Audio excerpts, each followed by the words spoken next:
There are some big changes to the Drunken Peasants Patreon that all DP fans should be aware of. First of all, we now have a $1 perk that gives you access to our patrons-only feed. See exclusive photos and get behind-the-scenes access to the Peasants, all for only $12 a year. The $5 perk, as always, gives you access to our monthly private show. It's a whole other episode of DP just for you. The $10 perk is DP commentary on a film, TV series, or video game every month. Past examples of commentaries include Troll 2, Masters of the Universe, and the unreleased Fantastic Four movie from the 90s. The DP Discord Smoke Sesh has gone down from $50 to $25. You can hang out with the peasants and chat them up on Discord. For $50, you get your name immortalized by DP on air once a month, and you get a free pass to access DP on demand. For $75, DP will shill your product, service, or YouTube channel on the show live. It's absolutely insane for a show our size to sell advertising this cheap, and slots are limited, so get at it. For $100, you get to come on the show and join us for the segment of your choice. And remember, all patrons of $5 and up are eligible to win the green ticket, a chance to hang out with the peasants and be on the show live in studio. Experience the magic of stoner degenerates watching videos live and in person. You must be 21 or older to win. You should also know about new goals, like the 48-hour show, a US tour, and even a DP movie. For more information, check out patreon.com/DP.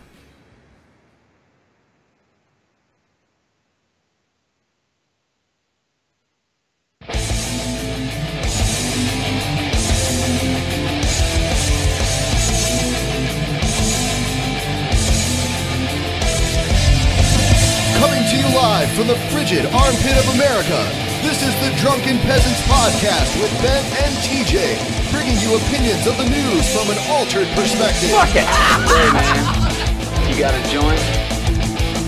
No, not on me, man. I don't have facts to back this up. It'd be a lot cooler if you did. What the fuck you talking about, atheist? It's okay. You're nothing, TJ. You're garbage. I just want to be liked. You're garbage, TJ. And now, here are your hosts, Ben and TJ. We'll do it live. We'll do it live. Fuck it. Do it live. Welcome to the Drunken Peasants Podcast, episode 409. Yeah, this will be the greatest episode we've ever done right now. I'm feeling it. 409. I don't smoke weed every day. Don't have anything planned, so you know. I mean, I'm feeling it. Just feel in the air. Someday they'll be talking about, man, the early 400s. That's when it all came back. Yeah. That episode with TJ and Billy and Ben and Ghost Paul. It was the best. Way quieter than regular Paul, too. Significantly more quiet than regular Paul. Ghost Paul never talks too much. Yeah, White Wall Paul. White Wall Paul. That sounds gangster. Like White Wall Paul. You should start going by that, you know? White Wall Paul would cut a bitch. I know that.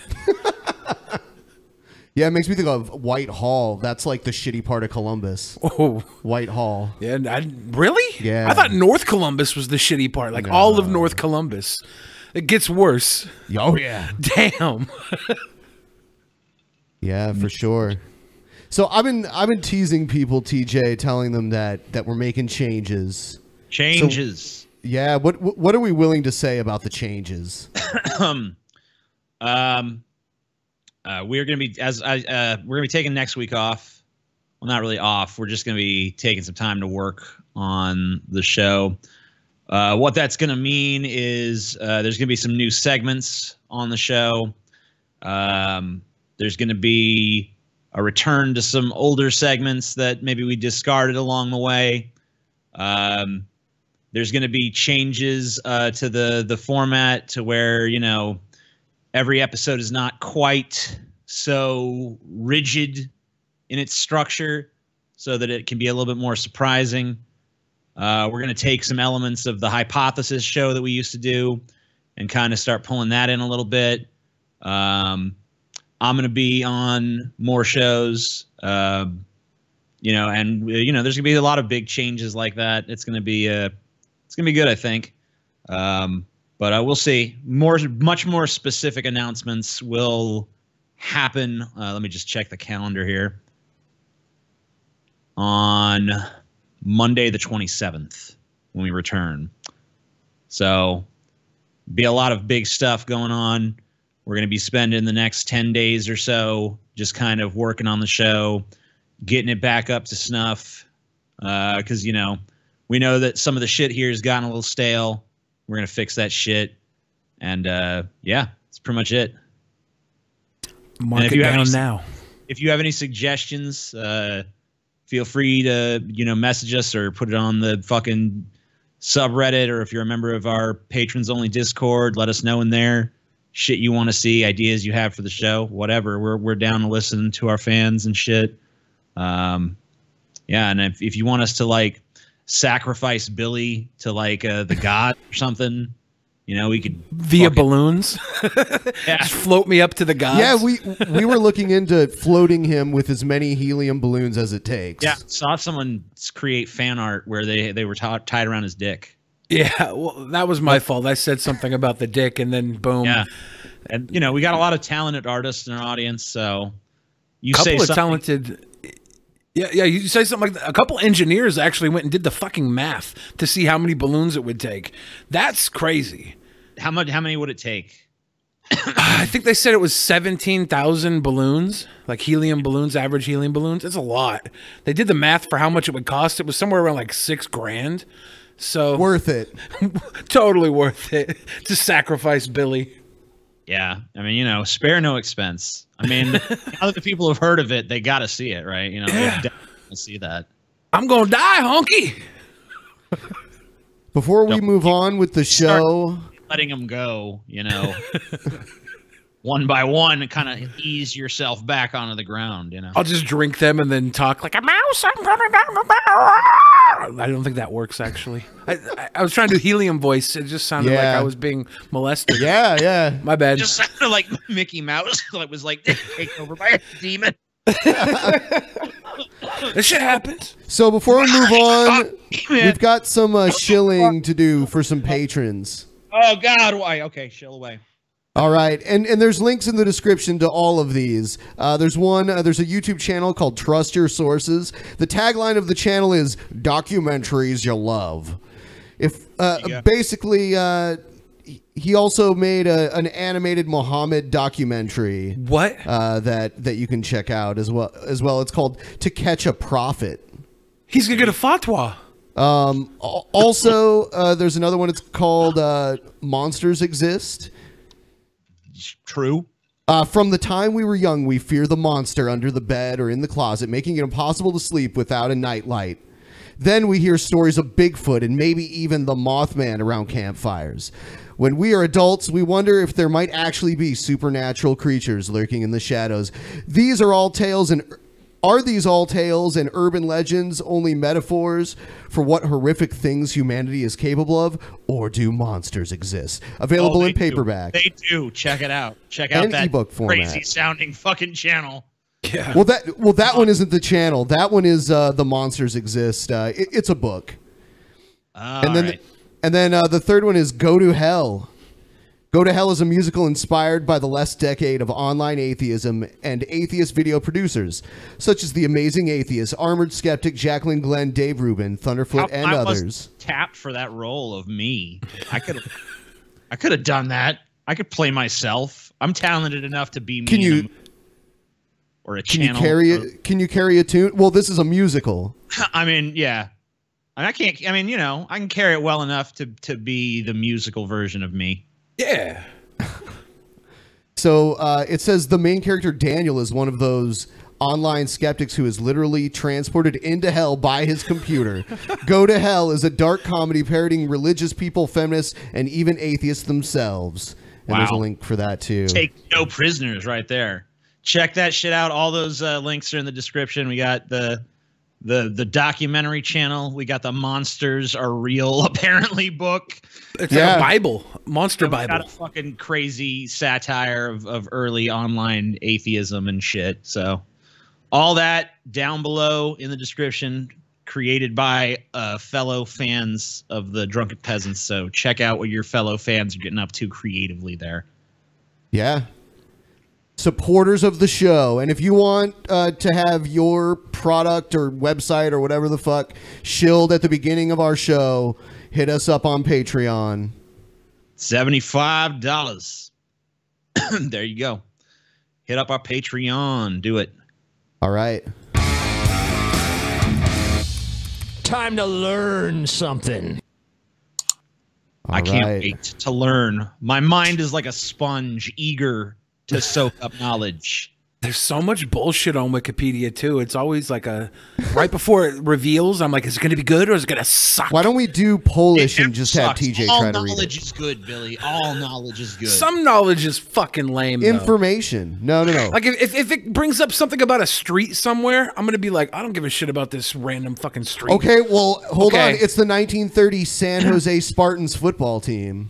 I take it back. Yeah, something This is important. awesome. This is important. You need to know this. The 1930 San Jose State Spartans football team represented State Teachers College at San Jose during the 1930 college football season. San Jose State competed in the Far Western Conference. The team was led by second-year head coach Walter Crawford, and they played home games at Spartan Field in San Jose, California. The team finished the season with a record of 2 wins, 3 losses, and 3 ties. The Spartans were outscored by their opponents 50-79 for the season and were shut out in 5 of the 8 games. They got fucked up. They suck. Yeah, or that sucked. shitty football team from 1930. Yeah. But today we honor the Spartans. Yes. Yeah, you know, God bless you and your shitty losing season. Cheers to your mediocrity. You have not been forgotten. Amen. Couldn't have said it better. So thank you. We've learned. Yeah. I'm surprised how many people like that segment. I'm just always like, we're literally learning about something that does not matter at all. No, that time that we had to look up the word Hamlet, I still use Hamlet to this day. Well, yeah, we did learn something. Yeah, I needed that. There you go. and not the Shakespearean Hamlet, the town. Yeah, the town. And then I saw one time Gary Locke came up, who was like the former governor of Washington State. Yeah. I already knew all about Gary Locke, you know, Democratic governor. Come on, I was there. I voted for him, like, I don't know, once. Sometimes you just get that rare gem of information you already knew. Think of all the Wikipedia knowledge you don't know. To get a piece of knowledge you actually do know, that's a drop in the bucket. That's true. Because we know so little. Yeah. After the last Troll or Not a Troll video sucked really bad, a bunch of people sent more Troll or Not a Trolls. I don't totally screen them.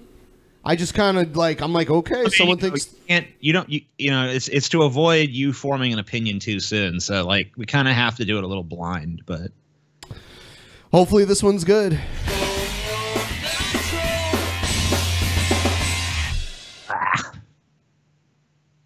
So this one, well, I'll just play it. Fuck it. What the? So this is gonna be quick and simple. Yeah. This Egghead? Hey guys. Why do people have to bully people?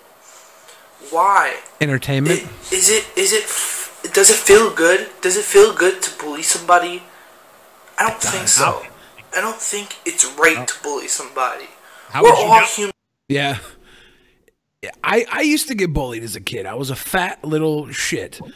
And at one point I realized I was still big, right? So I could like talk shit and most people wouldn't fight me. So I started doing the bullying, and being bullied sucked, but doing the bullying, like, it empowers you.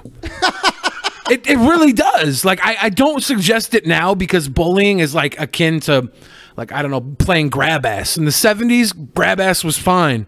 Now in 2017, you'll lose your Netflix fucking series. You can't do that. You can't bully anymore. We live in a time right now where everybody is pussyfooting, which is, you know, fine. It's okay to be a pussy these days, but don't knock bullying. Just knock it. No, don't knock it, because it was. It was. At least don't lie about it. Don't tell us it's not fun. You know, it's like those old anti-drug commercials, like drugs suck. It's like, no, they don't. Drugs are fucking awesome. Yeah. But they will fuck your life up, just like bullying also can fuck your life up. So how are you feeling? Not good, but it's fun. How are you guys feeling about this so far? Well, this guy started it with like a nut shot of his pantsless body. If he's a troll, he just gave us a peep show for. He's trying to film it in landscape mode, but it's stuck in portrait mode. Yeah, and I love that. I love that he uploaded it, and you know, he didn't even he didn't even try to correct it or anything. He's just like, yeah, that's fine. People get the gist. Human beings. We're not aliens. We're on the same Earth. This is our home. Aliens would be on the same Earth though if they were here. I'm starting to get the troll vibe. Us to be who we are. God made us to like other people. If God didn't want us to like other people, he would have made us and just put us, our own selves, on one planet. Every other one. He tried that with Adam. It got boring, remember? He had to make a girl. Planet. That is why I do not like people nowadays, because they bully. That's all they do. That's all they're good for. There's no loving in this world anymore. Okay. No, do you see this guy? His facial features, his body type, his he can't even put landscape mode right. Like, his whole life is a fuck up. He's obviously being bullied for real. And this is not a troll. He just doesn't know how to communicate very well because he's such a closeted sad boy. I think I think not a troll. Wow. Ben's not happy. You always say not a troll. You say not a troll to that Ninja Turtle guy who's clearly a fucking troll. I'm sorry, but like, you know, this dude, he seems too sad to be a troll. I think he's real. This is real sadness here. Democracy. I see his pain, dude. I see his pain. He's got a really fat forehead too. Like, I couldn't even see his forehead; it was cut off. For a second, it looked like he had like a fanny pack of fat on his forehead. Yeah, so like, he's not capable of trolling. That gets in his medulla oblongata and shit. He doesn't lack self-awareness. You can't help it. Oh, there was something else I wanted to share with everyone. DP on demand. 6 days and 3 hours of content. 6 days, 3 hours of motherfucking content, growing all the time. Yeah, me and Scotty are shooting some new Ask the Kirk soon. I think Paul just shot some new role plays yesterday. And I don't know if the chili cook-off that me and Scotty did is on there yet, but that's been edited. I think that's done. I don't know if it's been uploaded here yet. So there's a lot of stuff on there. And there's just going to be more and more. So, yeah, check out DP on Demand, motherfuckers. 112 videos total. Almost a week's worth of content. This Planescape, that's roleplay with Paul the Ball. Should probably rename those because they're just like whatever he labeled them as. Yeah. We'll get around. But yeah, we got a bunch of that shit. I know that's got some fans. I know Ask the Kirks is I've got some positive responses back on that. So yeah, me and Scotty did a chili cook-off not too far back. I think if that hasn't been uploaded, it will be shortly. So, you know. Ben and I are going to hire a prostitute and do a fuck-off. See who can pleasure her better. That can't go on Vimeo, dude. It can't? No. What if we put like a little handkerchief over our genitals? Yeah. I don't think that works. I don't know. Shoot it all in black and white and say it's art. Yeah. You always get away with shit easier if it's art, you know? It's avant-garde porn. Yeah. Play some fucking classical music. Make it black and white, you know? I can't fuck to Beethoven though, so we gotta figure out a better classical artist. So Mozart, I can do. Mozart was a freak. Rock me, Amadeus. I was thinking some Wagner or something, but okay. Yeah. On demand. So when you burn it down, Anderson, what are you left with? People are discriminating against wolves. They're laughing at us, at our stupidity. TJ, are you with me?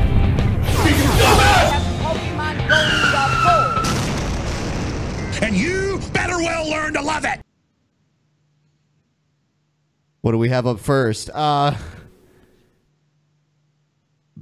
we're gonna get the Trump story out of the way. How about that? Yeah, get it out of the way. It's been a while, right? I've been trying really hard not to do Trump stories. It has been a few episodes, I think. Yeah. There may have been videos where he was mentioned, but I'm trying to mostly stay away. Are we gonna get the little Huckabee broad on this one? No, no. This is a fact check. Oh, you're the only one that likes to see her, by the way. No one else does. I know. I fap. Oh, she's no. There's something terribly wrong with her, and that's attractive to me. All right. So they're going to fact check Trump's bizarre plane story. CNN. Are they talking about the Lully Hey everybody, Express? it's Jake Tapper from CNN State of the Union and factcheck.org. President Trump just got back from his trip to Asia, which included a stop in the Philippines. And this week we're going to take a look at a claim he made a number of times having to do with President Obama trying to land in the Philippines. Take a listen. You remember the Philippines, the last trip made by the president that turned out to be not so good, never quite got to land. As you know, we were having a lot of problems with the Philippines. The relationship with the past administration was horrible, to use a nice word. I would say horrible. To use a nice word. Horrible, to use a nice word. You can't even, the word I'd really want to say can't even be said by human mouth or heard by human ears. It's so bad. It's nice to see Trump sticking to the niceties for once. Yeah, people say he can't moderate himself. Listen to that. Oh. You know what happened? Many of you were there. You never got to land. The plane came close, but it didn't land. Is that true? Did President Obama try to land, but wasn't able to because of bad relations between the United States and the Philippines? No. It's not true. President Obama did not have a good relationship with Rodrigo Duterte, the current president of the Philippines. That's true. Duterte's anti-drug crusade has led to the extrajudicial killing of thousands of people. He's been widely condemned by all sorts of human rights groups. President Obama canceled the meeting with Duterte that the two leaders were supposed to have at the East Asia Summit meeting in Laos in September 2016. Obama canceled on... Yeah, Obama getting drunk. Look at our tall-ass president. Yeah. Obama. So Obama canceled the meeting. Bullshit. He canceled it. Yeah. No, they were like, fuck Obama. Trump's like, oh, it was about to land, and then nope. The eve of the meeting after Duterte called then President Obama a, quote, son of a bitch, and warned the U.S. president not to challenge him over the extrajudicial killings. But the story is President Trump challenge me over these extrajudicial killings. Wrong. There was no scene where President Obama was flying into the Philippines on Air Force One and the plane was turned away midair because Duterte hated Obama. First of all, that just never happened. Second of all, the meeting was supposed to be in Laos. President Obama was already there. The plane did land there. None of it makes sense. And we should point out, President Obama did make 2 trips to the Philippines before Rodrigo Duterte was elected. In 2014, Obama met with then Philippine President Benigno Aquino III. Well, I'm glad that was settled. Thank God. We know Why do I feel now. What do I feel like? That's a load off of my fucking wow. I'm more confused after the fact check now. So the fact check is more confusing. I think so. Like, okay, how long does this take? President Trump said that Obama was about to land in the Philippines, but he didn't. But actually, that's not what happened. 2015, Obama visited the Philippines and touted the Trans-Pacific Partnership, that Asian trade deal that ultimately was killed by the Republican Congress and President Trump. Here's the bottom line. Republican Congress, damn you! Yeah, big deal. The Philippines leader killed a bunch of people. Congress killed this bill, and that's the Democratic Congress. Blood's on our hands, too. President Obama and Rodrigo Duterte had a horrible relationship. There's no disputing that. But this whole back to this. Yeah, he's like, still going on. On a time loop? No, I think he already said this. I feel like we're back. He looks like he's taking a shit. Yeah. Mr. Obama. We need memes. He looks like he just fucking spilled something cold on his nutsack to me. Like, ooh.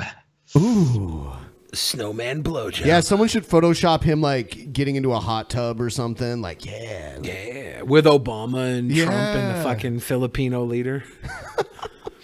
Duterte. Yeah, all of them together in a hot tub. Yep.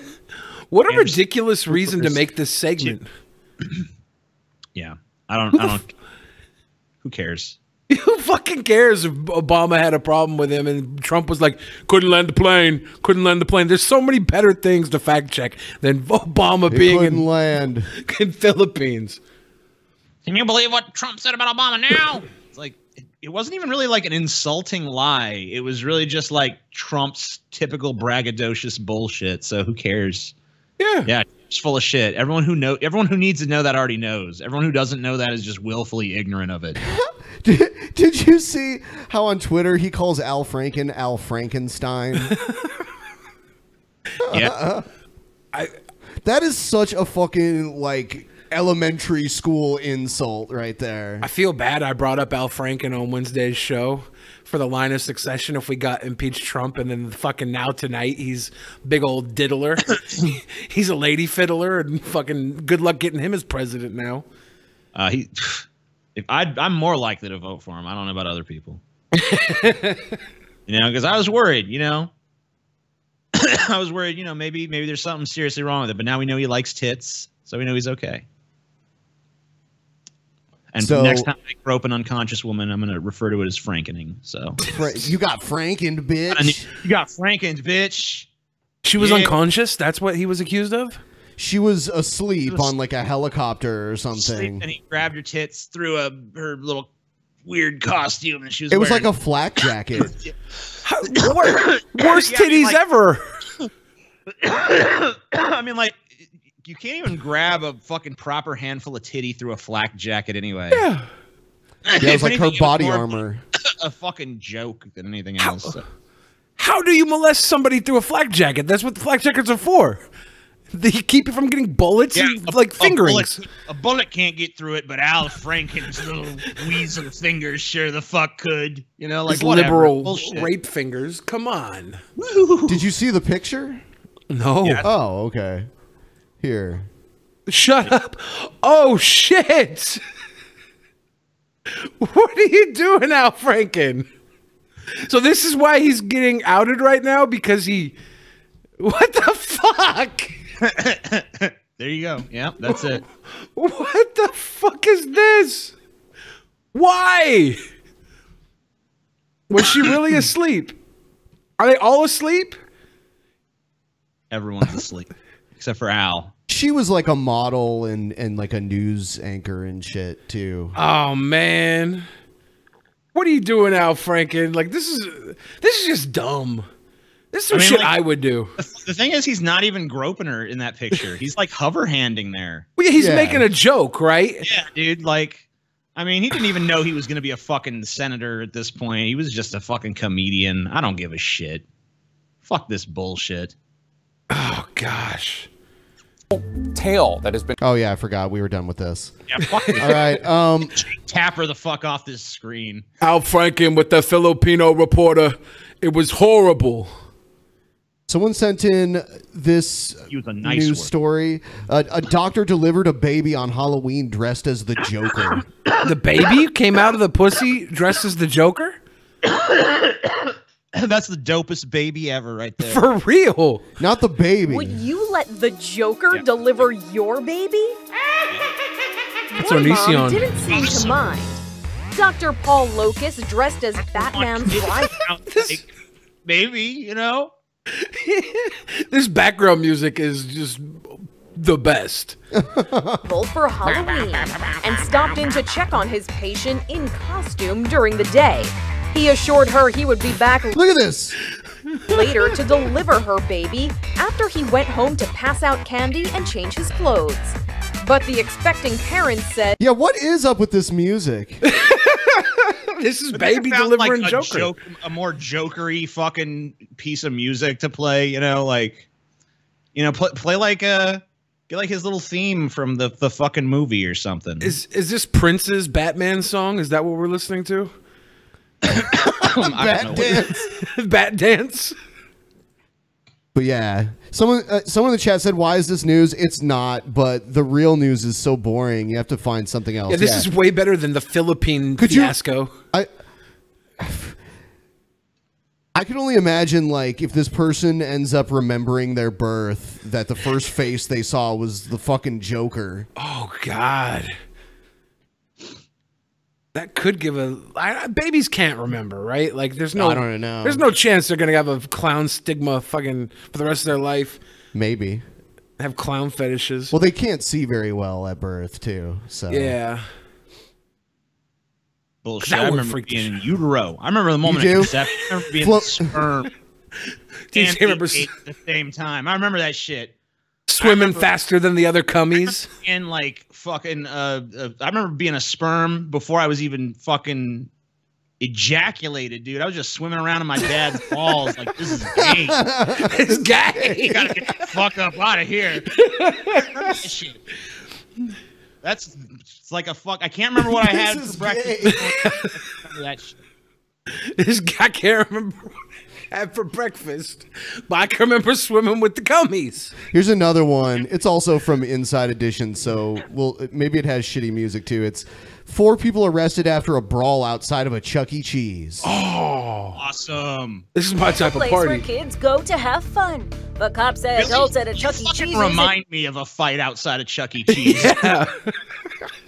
I go to Chuck E. Cheese as an adult with like no kids because they have a pizza buffet during the lunchtime, $4.99, and the kids should be in school anyways, right? So I go, I play some skee ball, make the animatronics dance and sing, eat fucking hella pizza, and have some beers. It's not a bad time, to be honest. Sure, sounds like a good time. Go. Yeah, I mean, I knew it. I fucking knew. Georgia ruined it. Body camera footage shows cops busting up what they say was a fight between Oh man, she got busted up. parents. You're gonna wait over here by my car. Come on. Don't push me! One woman's face was bleeding. Stand up or you're going in cuffs. Stand up or you're gonna have another red eye. It all started over young kids who bumped into each other. And when one mom allegedly ignored the situation, things escalated. It's not the first time for violence at Chuck E. Cheese's. As Inside Edition.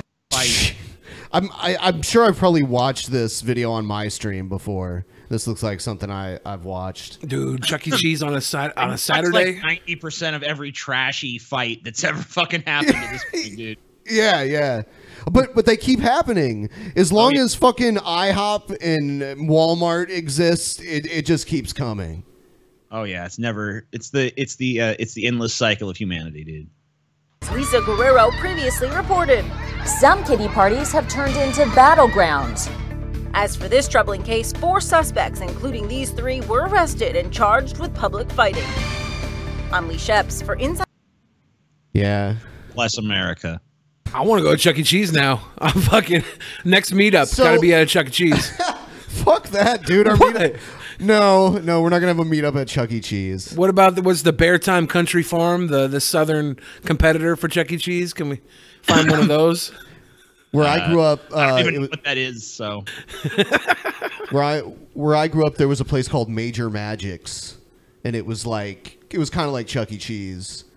Major Magic and his All-Star Pizza review.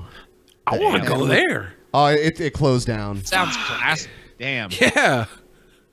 Yeah, but it's basically the same idea. Big arcade and pizza and animatronic shit. There's like a place in Colorado that was featured in South Park that's like a giant waterfall indoor, and they serve Mexican food and have like swashbuckling and shit.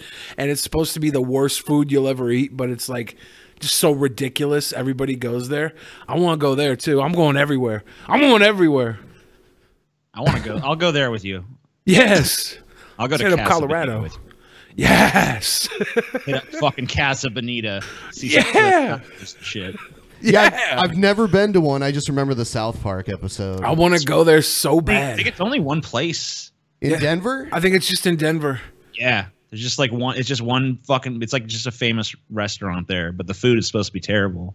Is it really? Oh, it's supposed to be complete collagenated garbage. Like it's just the worst Mexican food you can get, and you have to buy it to eat to like go to the place, and it smells like chlorine when you're eating. It's just like misery, but I want to subject myself to it so bad. Why does this place exist? It sounds awful. Because stupid kids like Cartman fucking it's fun, dude. It's like anybody who lives in Colorado is like, no, this place fucking sucks. But like when they know you haven't been there before, they want to take you there so they can see you suffer for the first time. It's the best. Awesome. I gotta go. Have you ever been to Dick's Last Resort? Oh, in Vegas where they write the stupid shit on your head? They're everywhere. They have them everywhere. Yeah. They put a stupid like paper hat on your head and write dumbass shit on it.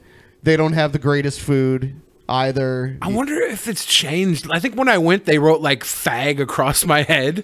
I don't know if you can get away with that these days. I had one that said hasn't seen a vagina since birth.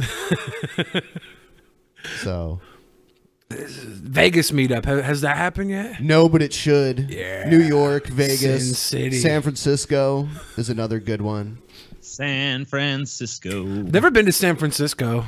Every time I would try to go, something happened. Like there was like a double overdose in Seattle one night when I was on my way there.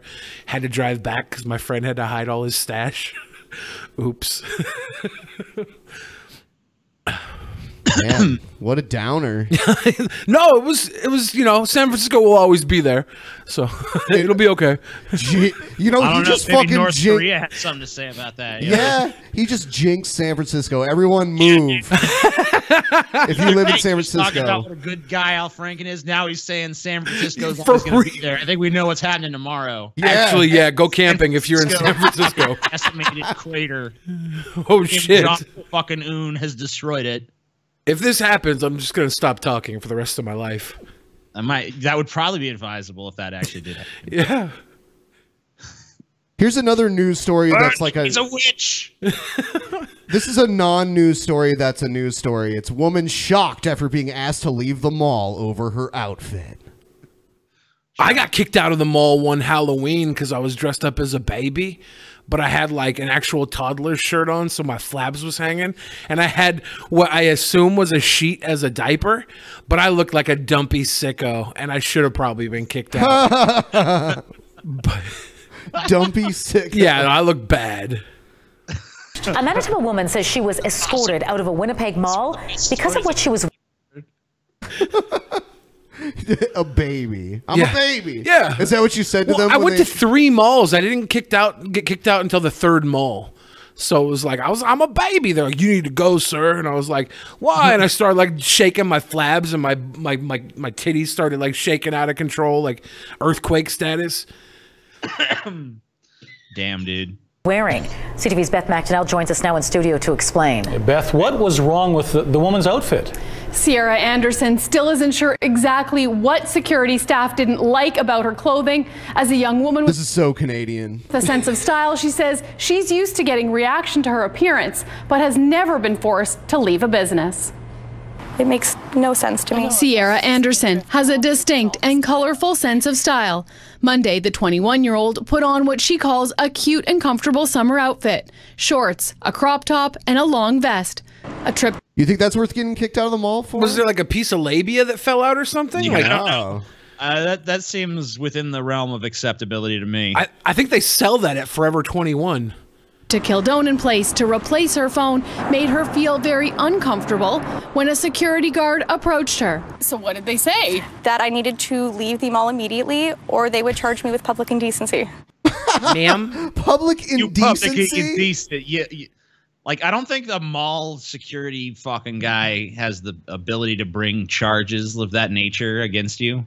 Ma'am, your shirt says Los Angeles on it, and we just don't condone that sort of thing here in Canada. You're going to have to go. I was like, I don't understand what you mean. She motioned to my body and told me that it was indecent. Oh, she was just pissed because she didn't, like, she couldn't dress that way. That's what was going on. Is she wearing a corset and a collar? Like, something's up with her midriff area that is like, doesn't look natural. Bitches be hating. Yeah, I think that's what's going on. Let's see what the security guard looks like. Oh shit, we got a security guard in here too?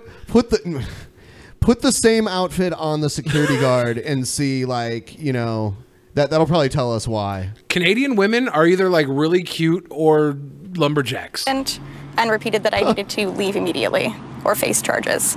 Anderson says security escorted her out of line and out of the mall with no opportunity to finish her shopping. She left feeling shocked and ashamed. I wasted time, money. I felt completely humiliated.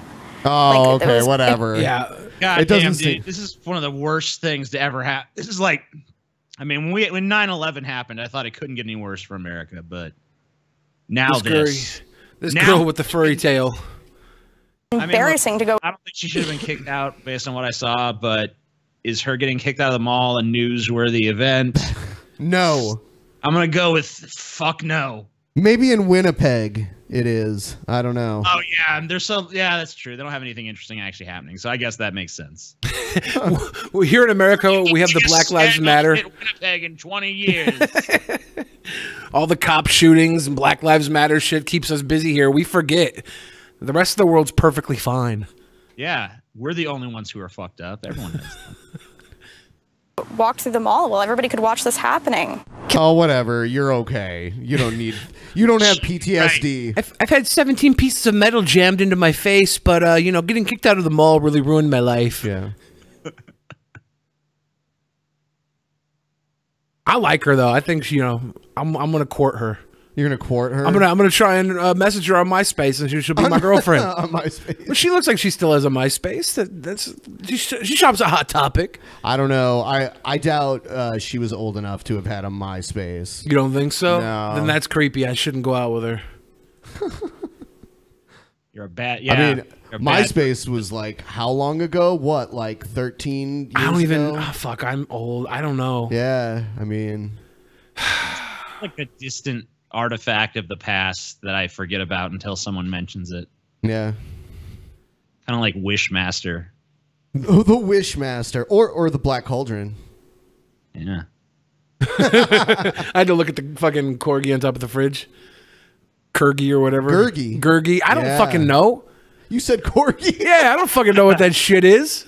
That's a Welsh dog. A corgi? Yeah. Isn't the Gurgi a fucking dog little thing? No, Gurgi's like a weird monkey creature thing. I don't know what Gurgi is. A full abomination. I just remember the fan art where he was like rump humping you. Yeah. We trolled TJ with Gurgi for so long that he crashed his car into a concrete pillar. Yeah, dude. I got pissed. Before I crashed into that concrete pillar, I was out there talking to Chelsea. I was like, I'm going to hire a bunch of goons to beat the shit out of them. And then God was like, you're going to crash into this pillar, and we're going to teach you a lesson, TJ. I was like, no, man.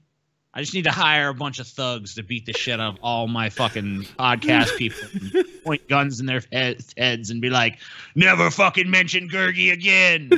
Crashed my car.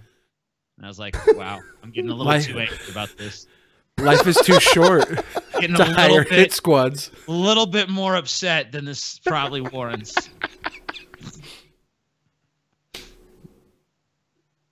Yeah, before you moved the studio around, when the couch was over against the wall here, and that's where I would come in when I was guested, the fucking computer that was staring at me the whole time was just the backdrop, was you getting rump humped by Gurgi, is that what it is? Gurgi? Yeah, Gurgles? that was actually pretty cool drawing. Yeah, like, I stared at it for like the entire 24-hour episode. That was in my face. So it's burnt into my mind forever. Yeah, because we had the poster. We even had T-shirts. That was great when we watched that. The Cauldron. I can't wait for the live action version of the Black Cauldron. Is that the movie you guys are filming? The live action Black Cauldron. I play. TJ's playing Gurgi. My munchings and crunchings. I used to have a Gurgi shirt, but I think I finally threw it out. Why'd you throw it out? Because I hate Gurgi. I kept in memory of that fucking episode for a little while, and then I was like, you know what? Fuck this. I don't want piece of shit Gurgi in my fucking closet. See, TJ had a Gurgi. TJ had a happy place that he would visit in his imagination called his space station. And we fucking raped TJ's space station. It was such a beautiful place. You can't go into people's minds and ruin their happy place. That's messed up. They did, because you know what? I had this little dream of mine where I'm in a space station. I'm looking down at the Earth, and the Earth just explodes, and I'm safe and comfortable and warm in my beautiful space station. And then they started populating my space station with like Gurgi and Jar Jar Binks and shit. That's fucked up. You're like, that's cruel and unusual. Gurgi's on the space station with you, TJ. And Ensign Wesley Crusher too. Wesley. Well, you know, at least I could fucking beat the shit out of Wesley.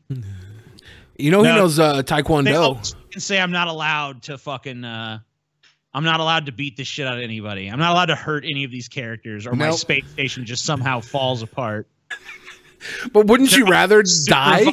The fucking function of the space station. Hell no. Hell no.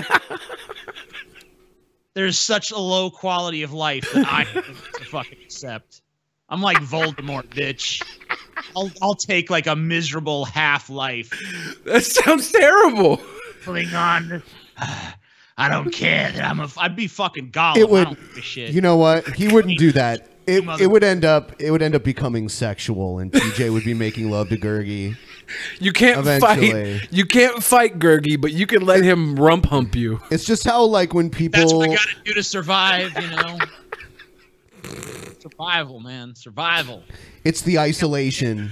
It's the isolation. The isolation. Alone up there on the space station. Every day, Gurgi looks more and more attractive to TJ. Like, yeah, Gurgi got curves. Hey, Ensign Wesley Crusher, want to go double style on family style on Gurgi? Double stuff his Oreo. Shit. At high five. Action. I call this move the Black Cauldron. Next story here: a student, like a elementary school student, went to the CNN headquarters in Atlanta, and his parents got him a FNN fake news network shirt to wear. Nice. For school, I should say, nixing a 7th grader's T-shirt because he was mocking CNN. Look at that T-shirt. They were taking a tour of the network. Jackson Jester's his name. He was heading on a field trip to the network's you just doxed Mr. Repsion. Teacher. What? You just doxed Mr. Yeah, that's they just doxed Mr. Repsion. Damn, dude. Asked him to remove the FNN or fake news network T-shirt. His parents want the school to apologize to Jackson directly, saying that he has the right to free speech. No. So that, yeah. Well, you don't have rights when you're in school, right? A kid in school does not have a right to free. I mean, like, there are certain fucking First Amendment protections that extend to certain situations, but for the most part, the school controls what you do and say while you're fucking school. There's a reason why you have to do the fucking Pledge of Allegiance in the morning, whereas an adult shouldn't be forced to fucking sing some flag prayer, you know?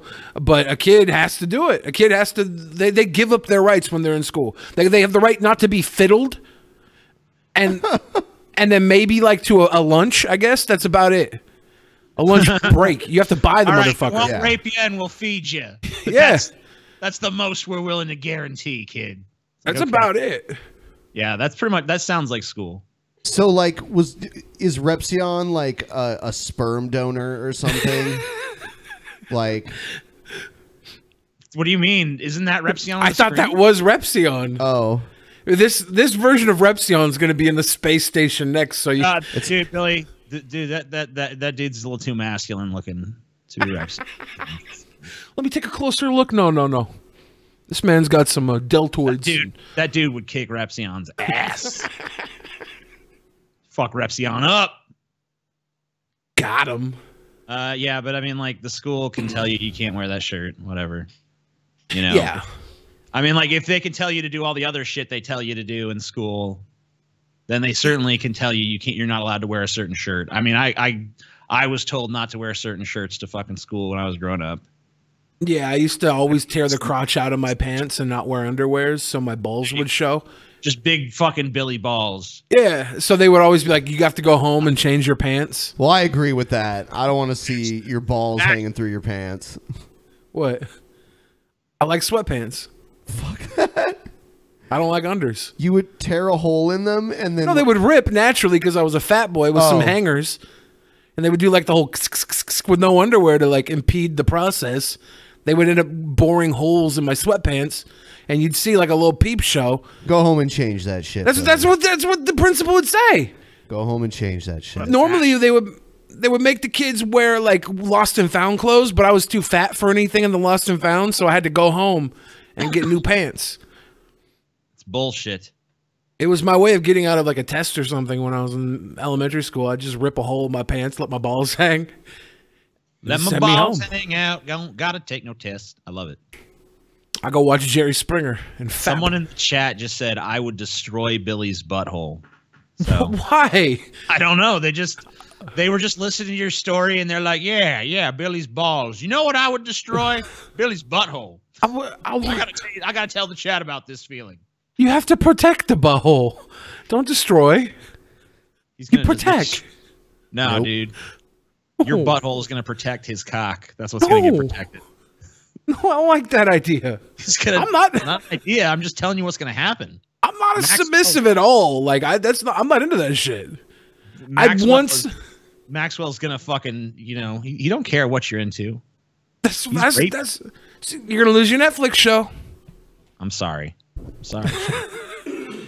The closest thing I've done to any sub stuff was I tried to build a Lego rocket ship piece by piece in my butthole, but it was for a challenge. It wasn't like a sexual thing. I just thought I could put brick by brick and then shit out a rocket ship, and I couldn't. Wow. So you put individual Legos in your ass? I had the rocket ship like box set, right? And I was trying to build it piece by piece in my butt, so when it was all built, I could pull out a rocket ship. I failed the challenge, but I attempted because I try things. I take like dares, stupid dares. I used to. I grew out of this phase, but any sort of dare I would try, and that did not work. I dare you to lay on the ground and let me jump off the couch onto your balls. Do you have you have a camera that could pick it up? Yeah, but no, dude. I don't want to do that. I don't want to be responsible for your fucking balls falling off your body. I bet you'd miss my balls. I thought we were committed to this being the best episode of all time. Yeah, 409. Best episode of all time earlier. And are you saying not doing that wouldn't make it the best episode ever? I'm saying that I'm just saying that sounds interesting. You might do some testicle destruction. Maybe this is just my sadism coming out. Maybe I'm just like jump on his balls. I don't know. Okay, maybe after the Streamlabs segment. What's the Streamlabs goal for a fucking double stump ball attack? That's up to you, man. That's not like some giveaway type of action. That's next level. Yeah, that should be a pay-per-view event. We should be charged for that shit. Billy's balls get jumped on. The movie. I'm pretty sure Vimeo does pay-per-view live events now. So, yeah. Maybe the Streamlabs will convince us. I don't know. Testicular destruction 4. People are saying kayfabe. I'm like, no. I mean, like, I don't want to do it because he might have to go to the hospital.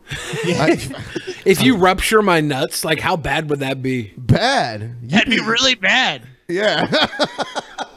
That'd be really fucking bad. Fuck. You would not get up. Do we have like a baggie or something I could save some Siemens in? Like if we put it in the freezer? I don't want to like not be able to ever have kids because you broke my nuts. Like I'd rather they can salvage it. Yeah.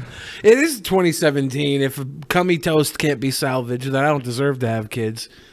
I watch Forensic Files. I know the kind of shit they can.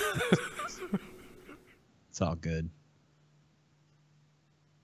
Did you see the video of a pilot that drew a dick and balls in the sky? Yeah, that was here in Washington. Was that? Yeah, Whidbey Island, I believe. It was over Whidbey Island. The United States Navy is apologizing. Washington State.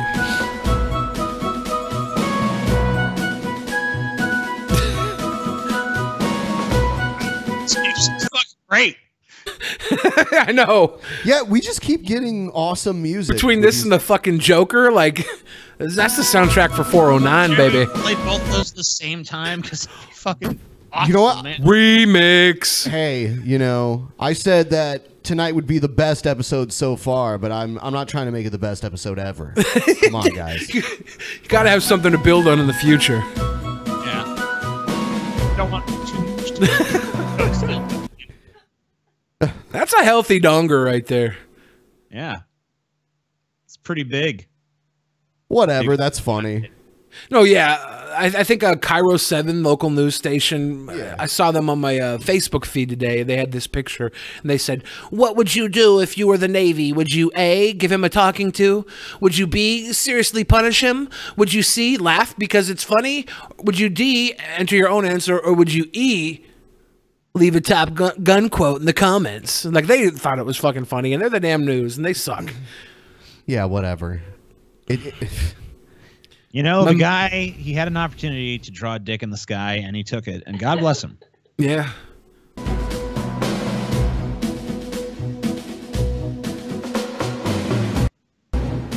Yeah, it's great. Everyone thinks it's funny.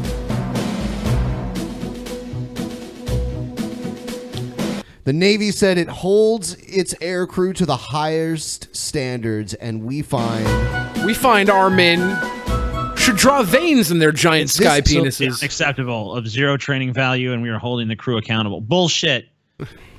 So wait, you're saying that was, what are they saying? That the dick wasn't well drawn enough?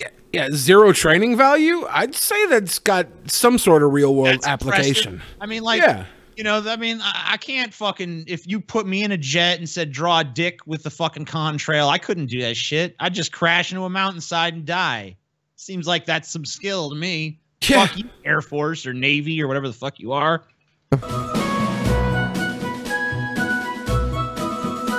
Damn Navy. It posed no safety risk. There's nothing they could do. That just implies that they just chomping at the bit to do something. God, drew a fucking dick in the sky. Oh, we want to punish him so bad, but we just can't. We can't. We want to, but we can't. I wonder if there's anything you could write in the sky that would be punishable. Sure. Like classified information. Yeah. Hey, okay. I mean, it'd be hard to write that much, but, you know, I guess there's some things. Navy fade.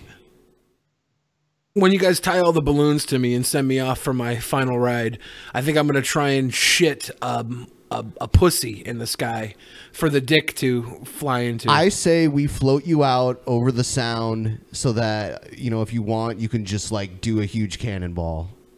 Oh man. I would probably go to the bottom of the sound and get stuck in the ground, like the underwater. I don't think you'd be able to go that deep. I think it's pretty deep. I just going off of a dock because of how much I weigh. I always go to like the bottom of whatever I'm jumping into, and I can feel like fish guts at my feet. It sounds like we need our physicists to take another shot at this. For real? Like, what if I go through the Earth? Like how? I don't think so. That's definitely not gonna. That's definitely not possible. But, okay, good. But you know, they can fucking. They can hit you. You know, maybe you hit the bottom of the fucking sound. I don't know how deep is it? If I do this, it says here the average depth. Yeah, that's what we need. Is 450, and then the maximum at one part is 930 feet. Yeah. So there you go, math nerds. Figure that shit out. I'd probably go at least 100 feet down.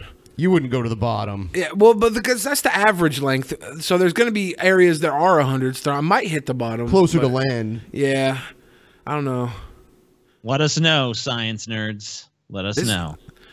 Between this and you jumping on my balls, I seriously fear for my health at this point in time. Like, All sorts of different hypothetical injuries happen to you when I'm around. I'm dumb enough to try this shit out too. That's what scares. Like, even though I know this might kill me or ruin my chances of reproduction, I'm like, I kind of want to do it for like the adventure. The adventure of your nuts being squashed. Dude, what if we took fucking Paul and Billy, dude, and we put them both in slingshots, and then we fired them at each other in midair, and have them collide, or see if have them collide, dude. Get a super slow camera. They would both die. You think we would die? More than likely. Yeah, we depending on how fast you're going, and how fucking where they hit. We'd probably bash our skulls together if our bellies weren't fat enough to stop our skulls from hitting. Yeah, or we'd get them both as fat as we possibly could too. Yeah, we really got to fatten up for this. Yeah, we want them to be like two balls of flesh colliding in midair. The Butterball Challenge. See what happens. Oh man, why do I want to try this? I will die. No, yeah. I will die. Yeah, that would not be good. It's not a good idea. No. I mean, from an entertainment standpoint, it's a fucking excellent idea. When I was like 15, I saw a picture of a fat person. Standpoint, it's a terrible one. What? When I was 15, I saw a picture of a fat person who had like jumped off of the roof of a building and committed suicide. And I don't know if it was photoshopped or what, but it was like a skeleton frame in this puddle of like just skin that had like splattered across the ground. I don't know if that was real or not, but that's always going to be in my mind. Like if Paul and I splashed together and our skin just bounced back off, but our skeletons collided and stuck together, and like our butterball flesh just rolled away like a tumbleweed. I want to see your skeletons both hit. You hit so hard that your skeletons fly out of the fat. Yeah. And crash into each other and turn to dust. And then your big balls of fat are propelled back at such force. I think that's what would happen. Spectators. Like that's exactly what would happen. Yeah. Like a fucking rail gun, dude. Like a big, huge fucking ball of fat just rolling through the city, destroying everything in its path. I don't want to die. Well, we could just, we could find two random fat schlubs that no one cares about and do it. Can we dress them up as me and Paul so we get some of the valor? Yeah. We'll dress them up like you guys. And we'll even kind of like, make the audience think maybe it really is you guys. But then at the end, after those two guys collide and die in a spectacular fashion, you guys pop out like, we're fine. It was just a trick. Like there could be a cloud of smoke so we could scrape the fat bodies up and Paul and I could just walk out safe as can be. Like, we're fine, guys. Don't worry. We killed two random people. It's okay. As soon as we get our first Streamlabs, then I'll start the timer. That's a good policy. That's the solution to that shit. See, these are the ideas we're coming up with, guys. Told you. Dude. See, I told you. We've been thinking about it. There we Drunken go. Peasants. I was just about to put the sawed off in my mouth, then you guys started streaming. Thanks, guys. You're welcome. If you're gonna kill yourself anyway, you might as well give us more than $5. Just empty that bank account out before you shuffle off this mortal coil. He probably would have if he was going to shoot himself in the mouth. He would have gave like $1,000 donation. But we saved his life, so now we only get $5. We would have profited more from your death. My friend has a cancerous cyst in her thyroid. She'll probably be all right, but I'm still extremely sad. Thanks for making me smile for a while, guys. Also, I'd let Ben rip my pussy apart with his massive cock. So there I didn't see that coming. I heard because I wasn't reading it. First it was kind of sad, then it was kind of sweet, and then it was just like, Ben rip my pussy apart. There's been a lot of like morbid body part destruction this episode. Yeah. Can we get a Kaiser Scooby versus Nephilim free debate show? Probably not, but I mean, I guess anything is possible. What's the most ridiculous debate that could happen? Like not any sort of like actual intellect involved. Like the most ridiculous debate. I don't know. But probably G-Man versus the common housefly.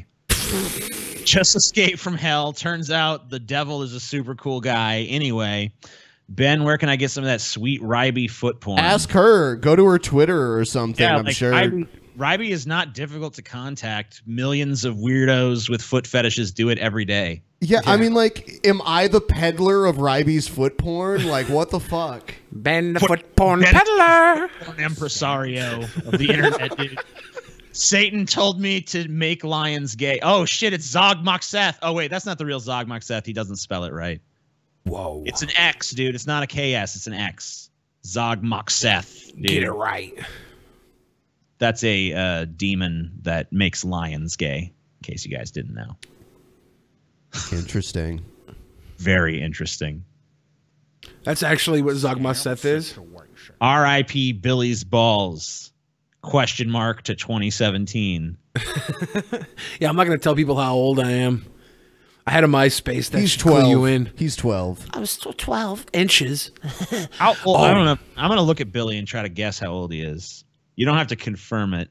He never told you? No, I don't think he did. I mean, I might know somehow, but I have no idea. Fat's hard to fucking do it. Yeah. He also can't grow facial hair. Hey, to the photo shoot, I DM you on Twitter the other day. I don't know. So many people DM'd me photo shoots. I don't know what... Let me see.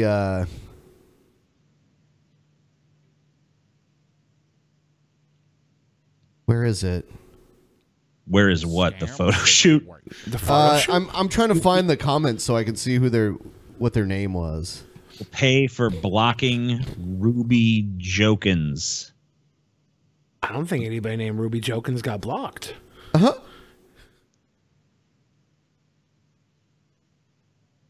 Cock blocked. Blocked. Blocked, cocked, and ready to fucked. Ruby Jerkins is my favorite. Hey, Billy, recently started listening to Old Fashioned. I love Brown Bag. The drum line reminds me of Mardi Gras down here in Mobile. Keep making dope music. Also, another New Orleans meetup soon. I consider the New Orleans meetup the worst meetup we ever did. So if we come back there, people have to be less dog shit. Someone picked up something heavy and threw it at me. What? Really? Yeah. Come to Las Vegas. I'm not 21 yet, but I'd still love to see you guys. Well, we just said we might, bitch. Yeah.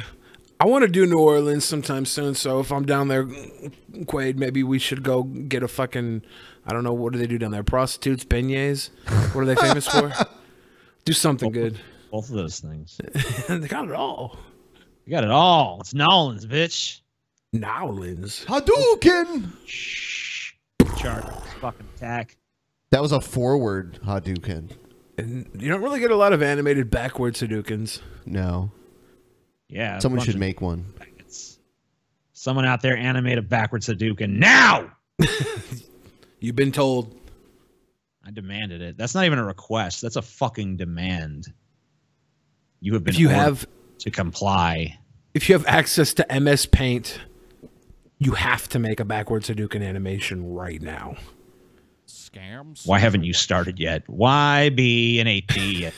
Why be an atheist? Why be an atheist when there's freaking awesome face? We missed a few here. Someone said, my wife and I went to Colorado for my 30th birthday 2 years ago and went to Casa Bonita because we saw it from South Park. It was weird and gross, and the food was slopped on a plate. Another one said, did you guys watch the Steelers game last night? 40-17. No. Damn. No, I didn't. No important fat people were harmed in this slingshot footage. Yes, that's what I'm trying to say. You know? What? The McRib is back? The McRib is back. We gotta pause the show.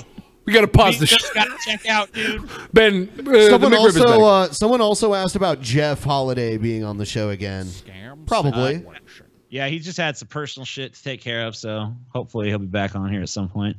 My roommate accidentally gave himself a load beard. His girlfriend was jerking him off, but didn't angle his dick away from his face, so he shot his load in his beard. Apparently, jizz is too hard to wash out, so he had to cut out his...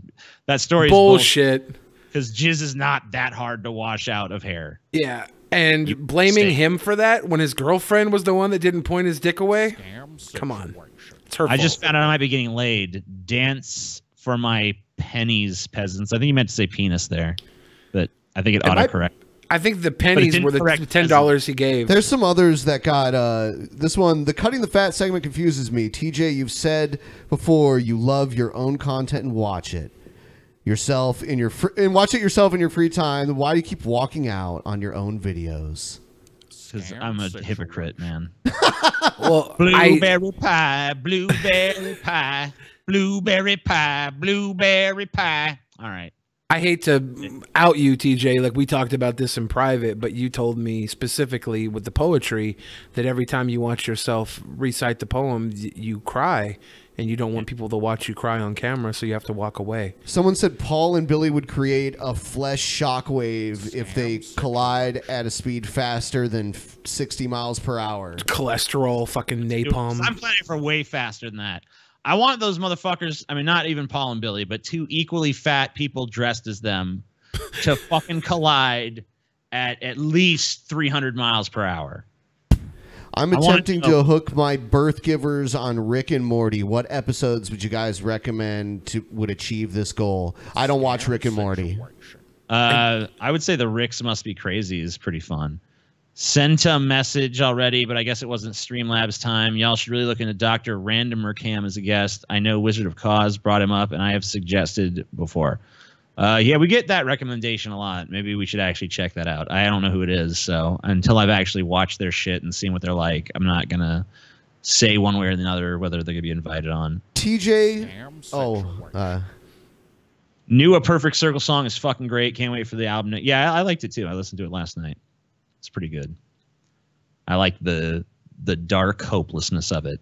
It's beautiful stuff. Beautiful. Beautiful. TJ, where do you buy and dispose of Paul's bariatric diapers? He's so fat that his need for bariatric diapers must be infinite. Yeah, I mean, we just make our own here. We have a little bariatric diaper assembly thing in the back. Is there a place for suggestions to help you out on your week off, like if you'll have them? Isn't there suggestions on the actual Reddit page too? Yeah, I mean, you can go to the Reddit page. You can write to our Facebook directly. I would say probably the Reddit's the best place, though. I just say put suggestions there. Should there be like a official hashtag for suggestions on Twitter? Yeah, you know, if your suggestion can fit in a tweet, you can just tweet it to us at our Drunken Peasants Twitter. Gail and G-Time Johnny. No thanks. Yeah, that sounds like a recipe for incomprehensible, boring shit. Now a porno with those two. That's a different story. That's a different story. It's primal. Scam situation. Just got out of medical debt, so here's some of my money. Wow. Hey. Sweet. I'm glad you climbed out of that fucking shit. Yeah. That could be fucking horrible. Welcome to Drunken Peasants debt. Medical debt. You know, I had a colonoscopy not too long ago, and I got a bill. Even though I have insurance, I got a bill for my anesthesia. It's like, my mistake for not wanting to be awake when that was happening. The guy with the cum beard story says it's true. Well, your friend has weird cum then. Because, you know, there's gay dudes with mustaches, man. Yeah, cum is easy to wash out of a beard, you guys. Yeah, it's not difficult. I'm sorry. Yeah. So your friend is either retarded or his cum is strange. Scam situation. He must come fucking Elmer's glue. It might be both. Thanks for the laughs. Check out my theme song for Space Race titled All Over the Space with Skyframe. Glad to hear TJ will be on more episodes. Thanks, man. And thanks for the donation. And I'll try to remember to fucking look at that All Over the Space, but I've got to be honest, I'm probably not going to remember that. Unless you hashtag DP suggestions on Twitter. You should probably send it to me somewhere. Hey. My Twitter are open, so you can send it there. Don't often get the chance to catch you guys live. Here's the answer to everything. Why isn't TJ being slingshot? Too much destruction. I'm not being in the slingshot because I would never do that, and I want to put you in the slingshot for even suggesting. Oh, shit. I'm going to fucking just launch you into a fucking brick wall as the opening event. How much is a ticket on the slingshot? $42, apparently. Question for all the peasants: how much would someone have to pay you to butt fuck Trump? I'd have to see Trump's ass, but I can't imagine it looks all that great. I mean, he kind of, I don't know, he looks kind of fucking plump in some of them pictures. I don't know. I mean, wouldn't it kind of be worth doing it just to be like, I butt fuck the president? I mean, I don't know. I'd still want to get like at least $1,000. Yeah, you got to get, because I mean, then you got to fuck the president and you got paid, and then you get to write a book about it and make even more money. You slam pigs in Southern America. Taught you on the godly heavens Southern accent, heavy Southern accent. Have some money. Yes, thank you. All right, so we're done. We're gonna move on. We'll do it later. Job of reading that last one. Sorry. Well, they ended with him calling us slam pigs. So there we go. Got your money's worth there, dude.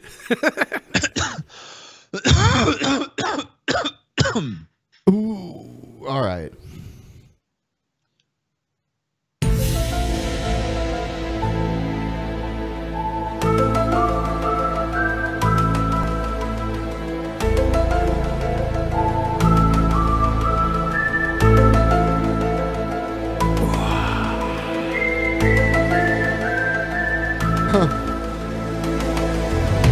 I'm prepared this time.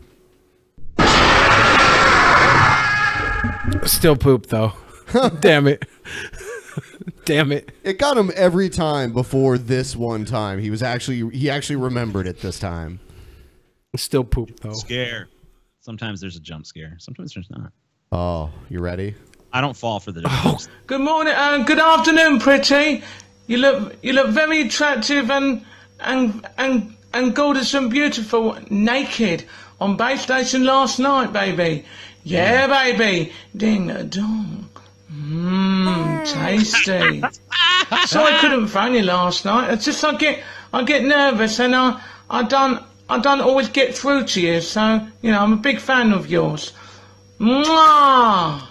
Why is he so fucking sloppy wet? Hi, pretty. Hi, pretty. Just got done with an intense masturbation session. That's why I'm covered in sweat and Vaseline, pretty.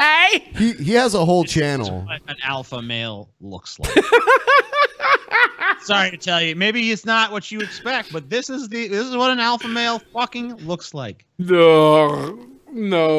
Yeah, dude. No. Look at that, man. You're staring upon the face of fucking perfection right there. You're not seeing him without his hat on. He was on Wednesday, and he's got the most egg-shapen head I've ever seen. He looks like a fucking rat to me with those teeth. You want an angular face and shit? Yeah. Do you want to see another one? Oh, is there more? Hold on. Yes. The last one he did, he just starts like jamming his hands into his pants and just shaking his cock violently. Like it was ridiculously like rapey. Like I felt like I was assaulted. Here's another one. Hi, pretty baby. This video reminds me of how beautiful you really look on base station. And you know how to get naked. Ding dong. Well, hey. Oh, yeah, baby. Oh, yeah.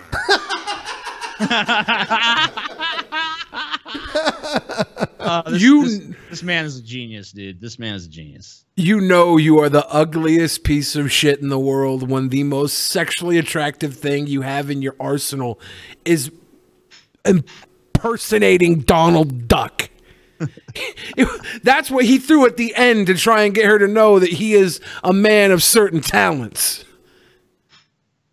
Maybe he fucked like I hope you like this video, pretty. You don't know. Mwah! This is for you. This is for you, baby. Ding dong.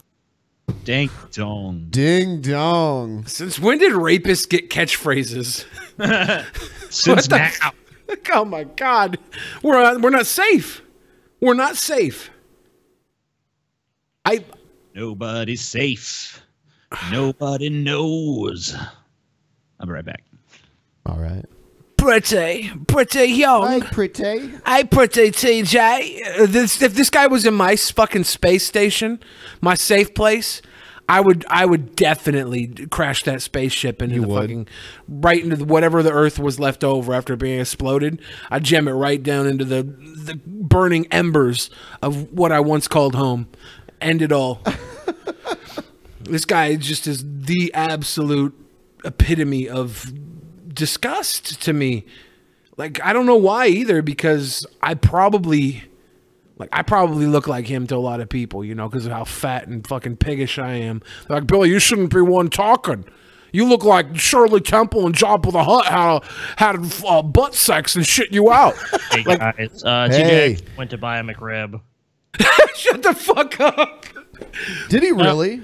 Yeah, dude, he said he was going to get a McRib. Like, he found out the McRib is back, and he's like, dude, can you fill in for me? I need to go get a McRib. I'm like, all right, I guess. Why don't I have a replacement? I want a McRib.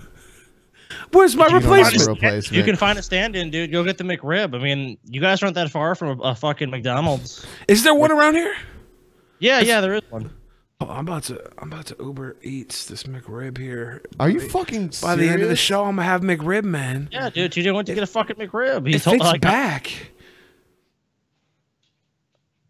Is it back? Dude, he fucking just loves McRib, dude. Like, TJ, I think they're personally disgusting, and we've debated this for years. Yeah, I don't like them. They're like, it's just like spongy pork and then like this disgusting sauce, but I don't know. Some people just have you ever ordered one without the sauce? I've never ordered one. Okay. Without the sauce, it looks like something that would like be pulled out of an abortion lab dumpster. It's so gross. Why? It's so gross. Why do people like this? Because it's limited time only.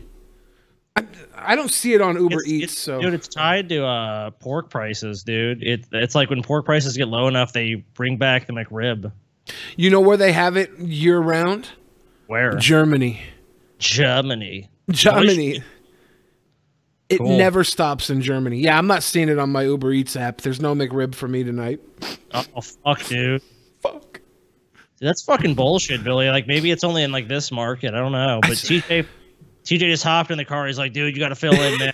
I have to fucking McRib right away. And he just fucking jettisoned out of here. Like, I mean, I wish I was kidding, but he's like, dude, can you fill in? If not, it's cool.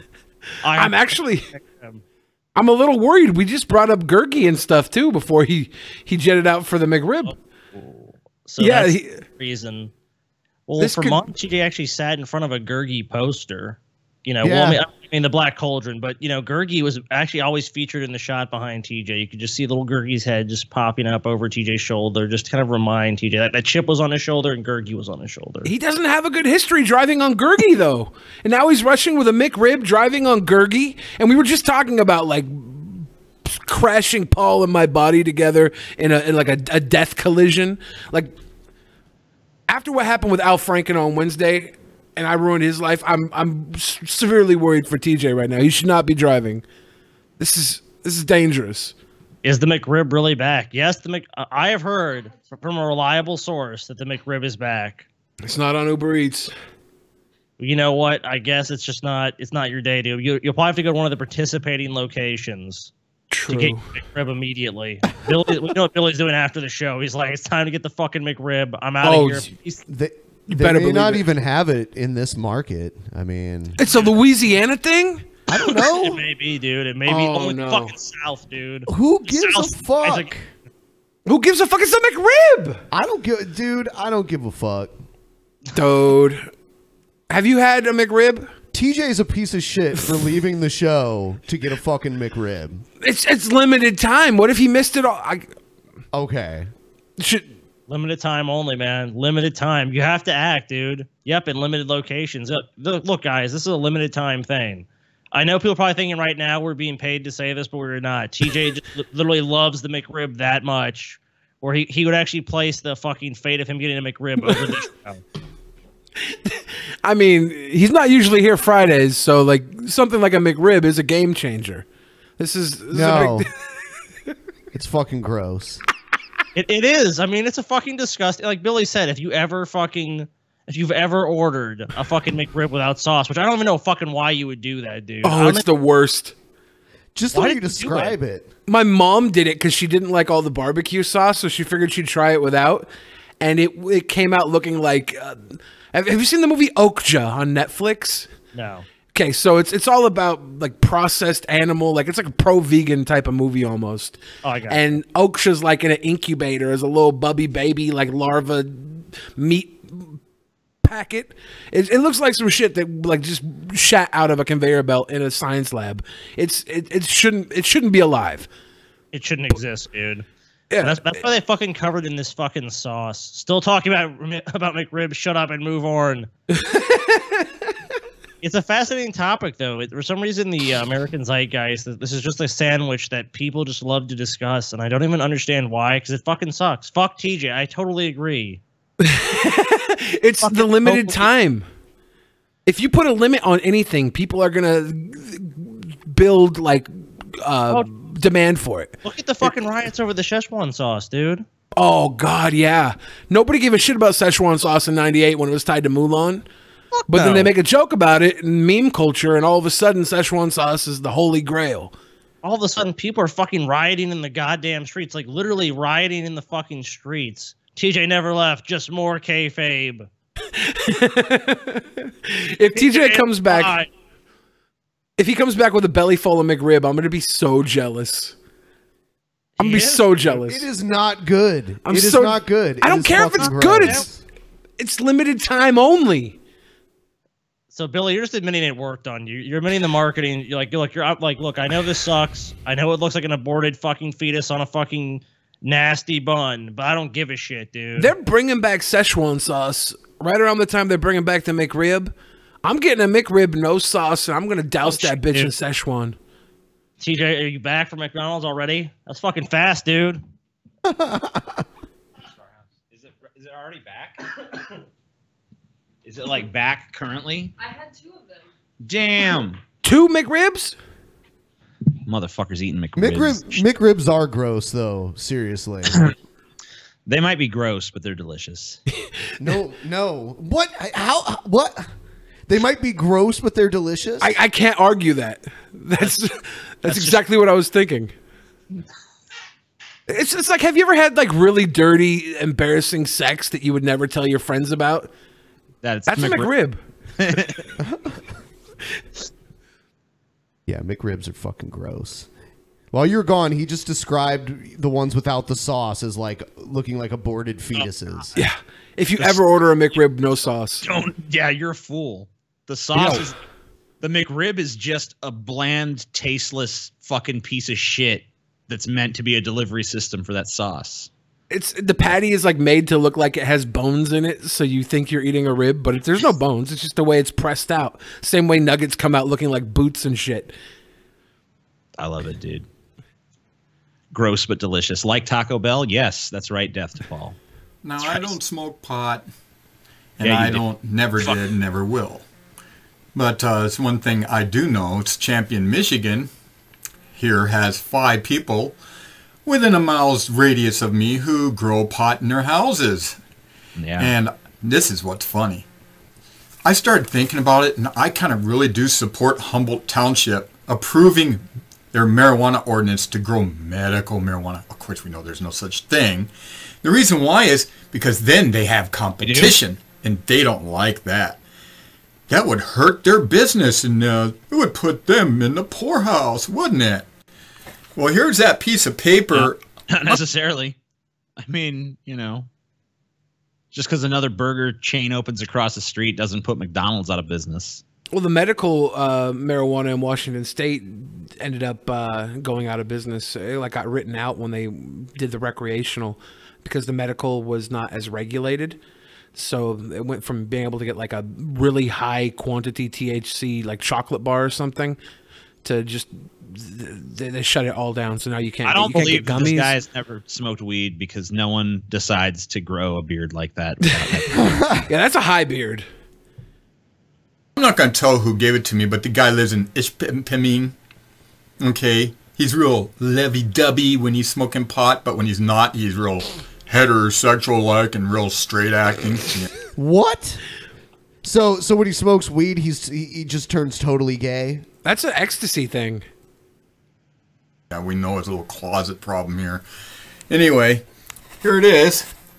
See, medical marijuana. Humboldt Township approves marijuana ordinance. Woo! Woo! You know, that's funny.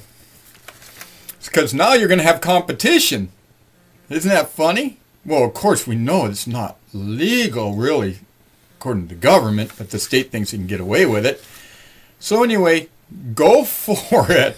Yeah, states get away with it. This guy sucks. I never smoked pot in my life. I always smoked pan. Yeah, see? Your Honor, I was smoking pan. It'll just cause a major stir, and we won't have so much drug dealing on my street anymore. I mean, the cars dealing? Go in and out, in and out. When it comes in from their friends, and they start packing it up, they start making their deliveries, it'll slow down around here, get real quiet, and I kind of look forward to that. I thought you lady... There's no way. Is the weed traffic that heavy in his fucking cul-de-sac? Just like, there's just so much fucking people coming for weed to his street, it's crazy. You should know. When they got a bouncy house outside and shit. Humboldt County is like weed capital of the United States. They don't fuck around. When they're smoking pot and they're stoned, they really do open up. They open up a lot. Yeah, they become total homos, right? Because when they're all opened up about their deep, dark secrets that they keep from you, they start telling on themselves. And when they go hunting and they get all smoked up and doped up and drunk at the same time, they really open up. Yeah, we know what goes on out in those hunting shacks, don't we? You women should worry a little bit. You know, they might come back with some weird disease. You know, I know. They get drunk, they get high, and they just go in the woods and have butt sex. That's what they do. Is his dad like Ted Kaczynski or something and just instilled these facts in his mind from birth? And he's so fucking twisted. Somebody had to have been telling him that pot will ruin your life. And for him to still grow this beard at the same time, it just doesn't compute. He's like, this is troll or not a troll material. This guy doesn't seem like the real deal here. He has some madness in his eyes here. It's the like raging strangling a child to death. Yeah. It's the raging homosexual thoughts he just put into his mind. He's fucking trying to fight them back so he doesn't whip his dick out and start ass fucking a cherry pie. There was a case up in Valley City, North Dakota, where it was a little different, but it was because they were into swinger clubs up there. And they'd trade partners, and they had a major hepatitis outbreak up there. This guy, I mean, everybody's got hepatitis. He's weirdly obsessed with what other people are fucking. Yeah. And what other people are smoking. Oh, God. Does he think he's a virgin? And that's his problem? He's like the pleasure police. He's never had, like, pleasure himself, so he's... Yeah. I think he's just like a fucking old hillbilly version of, like, a straight edge kid. This is B time, Johnny. This is bad time, Johnny. He's never had a good time in his fucking life. Bad time, Johnny.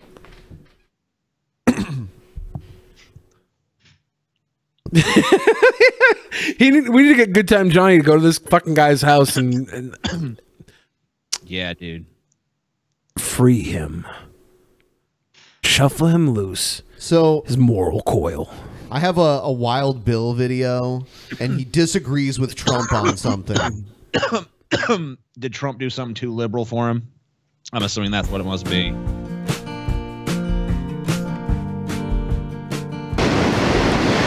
Hello, everybody. Yeah. Why record near the ocean when you're going to get the ocean fucking up your mic? Because every person that watches Wild fucking Bill is too stupid to realize that he's doing this. They're like, oh yeah, ocean, that's cute. Wild Bill's so funny. I love this guy. I mean, he could film there if he had something to cut out the background noise, like if he had a compressor, an on-site mic or anything. But he just wants to show off that he's by the beach because everybody that watches him is that stupid. They see his cowboy hat, they see the beach, like this guy knows what he's doing. Wild Bill, this guy knows something or two. The man whose vote put Donald Trump in the White House. And yesterday, Mr. Trump made his first serious mistake as president. president. He declared that the Texas church shooting was the result of a mental health problem in the USA. Sorry, Mr. President, the USA does not have a mental health problem. The USA has a moral problem and will never be reduced as long as we hide it under the mental health label. You were right. Yep, Trump did something too liberal for him. He's like, this shit. The Ten Commandments say, "Thou shalt not kill," in a church. What'd he do? He killed in a church. Listen. Commandments set the moral standards in the USA for hundreds of years, but the left's rebellion against God resulted in the USA walking away from the biblical foundations of America, and now the USA has degenerated into a dog-eat-dog world of selfishness and violence. There is no fear of God before their eyes. That is how the Bible defines the problem. Americans have lost their sense of divine justice. Now, the Texas church shooter, after brutally gunning down all those people, was himself killed, and Luke chapter 16 tells what he experienced. As soon as he died, he ended up in the fires of God's judgment, where he will exist in agony until Judgment Day, when he will... I thought before you went to hell, you like got brought before God, and he was like, "You were a piece of shit," and then you go to hell. No, isn't that St. Peter's job? Depending on what religion you believe in, I think. Huh. Yeah, like in Catholicism. I always thought you were supposed to get judged first. You know, you were supposed to get a little look at heaven, so that hell's even worse. Which religion? Which religion do I get to go to McDonald's when I die and get a McRib? That's called life, and the McRib will be what you end up dying from. Worth it. I mean, I'll pay that price. You got that in reverse. I will pay that price. Oh, by the way, TJ, are you nervous a little bit? Because Brett Keane still hasn't made a video on his YouTube channel. Yeah, he did. He made one forever ago. No, not on his YouTube channel. That's what I heard. I heard he fucking already broke it. No. Since the bet or since the contract? The last video is Brett Keane dead 2 weeks ago. So how long does he have to go before you have to pay me? I said 6 months. I said if Brett didn't make a video for 6 months, I'd get everyone that was there that day, which I think was you and Scotty and Paul. Yep. You all an Xbox One X. Yeah, it's my hope that Brett Keane despises you so much that he'll somehow find it in him to not make a YouTube video for 6 months, so that maybe he'll actually die in the meantime. Then you have to pay us $1,500 altogether. In 6 months, though, the Xbox One's going to be whizzy, dude. Yeah, should have held out for if it starts to look like I might actually have to do that, I'll fucking start looking for a deal on those. Package deal. I never said new. I never said new. You're just gonna drop a deuce in the fucking CD-ROM port. Fill it up with mac and cheese. The Mac Master 9000. Here's Jim Baker's survival food buckets for the sake of your grandchildren. You know, if they kill our president or they destroy him. Who's they? They. You know who they are. If they kill our president. What? Or whatever. If we elect the other side, I mean, they've come out against God. They just said, we don't want God even in their platform. Who fucking cares? If God is so powerful, who the fuck cares if the left is like, no God? You saying the left is more powerful than fucking God and Satan and everybody ever tried to foil God in the history of the fucking world? Why are you trying to rabble rouse, Baker, you little bitch, to sell your bucket? You're bullshitting. What do they got on the table there? They're selling something other than bonus buckets today. They're Christmas buckets. Yeah, it's like some kind of lotion. I don't know. What is this, like godly masturbatory lotion or some shit? They just, yeah. You know, when you jerk off with this, it's not a sin. Because, you know, when you masturbate with this shit, you masturbate with God. This is it, John. Listen, I think maybe Trump is here to give us time to get ready because all hell's going to break loose. And we're not going to have the Antichrist show up to get the sign of the mark of the beast on our forehead. It won't happen without hunger. Hunger is going to be the main thing. You don't get it. Most people don't want to get it. But that's why I'm so obsessed with you all being prepared. One day, Jim was teaching. Yeah, give me that pancake bulk bucket. 400 pancakes. I need the pancake bulk. It makes up to 400 pancakes. For $60. Pancakes. Because, you know, after the world ends and you're fucking sitting there starving to death, what are you going to want? Pancakes. Pancakes. Puts you in the mood for some motherfucking pancakes. TJ, if you haven't noticed, the pancake bulk bucket comes with a bonus Christmas ornament. It's perfect for your holiday season. So when the world ends, you got a fucking bunch of pancakes and an ornament. Cool. Bombs are flying. Aren't you glad you survived? Yeah, dude. I got pancakes. I got Christmas. All the shit I talked when because if the apocalypse happens, you know, at some point, as I'm sitting there starving away, or you know, and shit, if I'm a survivor, I'm gonna be like, God damn it, shut up with these fucking bonus buckets, dude. If I'd have just fucking not mocked and just ordered, if I just called 1-888-988-1588, I could have had that bonus bucket goodness. On Revelation. And he said, the reason you'll take the mark of the beast is because you're hungry. It's brought a reptile. Your children are hungry. Your grandchildren are hungry. So now bonus buckets are like, this is how you avoid getting the mark of the beast. You want to have to. Another selling point. You're going to want to have to eat your baby child because you didn't buy a Baker bonus bucket? This young child could sustain you for 4 days with its meat, but a Baker bucket could sustain you for 40 days and 40 nights. Damn. Get your Baker bucket. So you don't eat your baby. It's true. Crying. I've heard them crying for years. Oh, shit, it's off. He's crying. And God said, what will we do? What will you do? I'm crying, think of the beauty of all if that these money. Babies are starving. Terrible ad.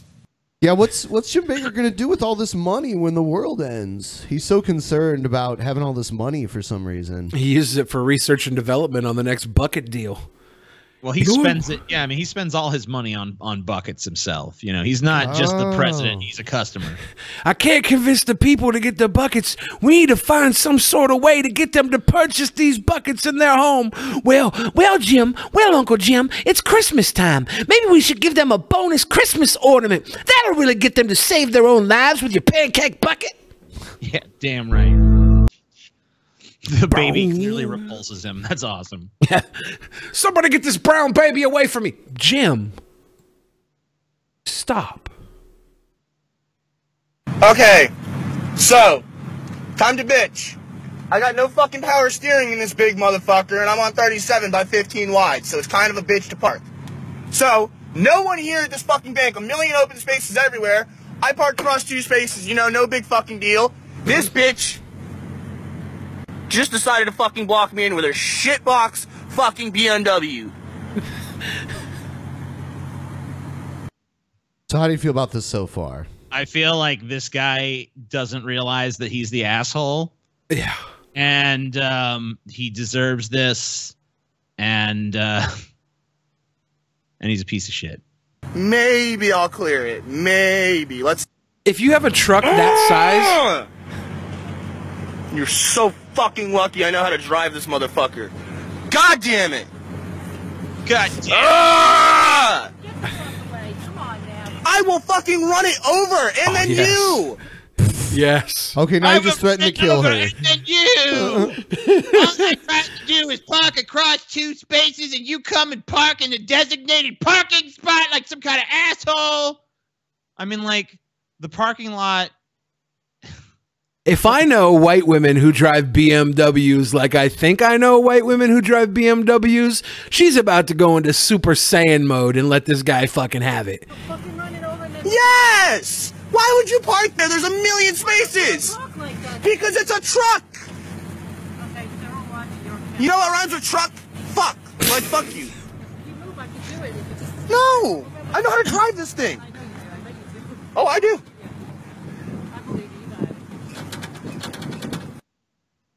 What a piece of shit. I expected more from her. I think she's just. I think, unfortunately for our entertainment value, she just seems to be a reasonable person who knows it's not getting into it with this fucking piece of shit. Far too reasonable. Yeah, we needed what this would have been a better video if she'd been an unreasonable bitch. But yeah, I agree. If she was a Scientologist, it's probably a better reality that she's a reasonable person who didn't get into it with this moron. She deserves that BMW. She earned it. Yep, she passed the test. You are worthy. All right. The next one is a bat inside of an Irish house. Catch him! Catch him, Daddy! Catch him, Daddy! Catch him! Daddy! There's a bat! Get it back! Get it back! Get it back out of the house! Mom, will you get out? Daddy, will you catch him? Daddy! Oh, fuck it. Oh! Oh! Oh! It's a little bat. He's a snoo. Catch him, Daddy. Catch him. Daddy. Daddy, catch the mean bat. It's like, what? Catch him, Daddy. Catch him, Daddy. Catch him, Bigger Daddy. hole, that's it. Catch him, quick. Catch him. Daddy, catch him, Daddy. Fuck it. Daddy! God, Daddy. Oh! Will you... Marie, will you stop looking in the door? Oh! Maddie, no, will you stop looking at the door? Daddy's gonna catch the bat, Maddie, no! Catch him, Daddy! Catch him! You're doing great! You're doing great! Just... Making his old-ass decrepit dad fucking catch this bat, That's it. dude. Oh! He nearly got it that time. Nearly! No, he's still flying around the place. Quick! Quick! Oh! Oh! You're doing a great job, Derry. Oh, that's it. Stand up there. Oh! Did you get him? No, he's there. He's making a mockery out of you, boy. You get off, take off them shots. The dog's pissing. Dad, the dog has to pee.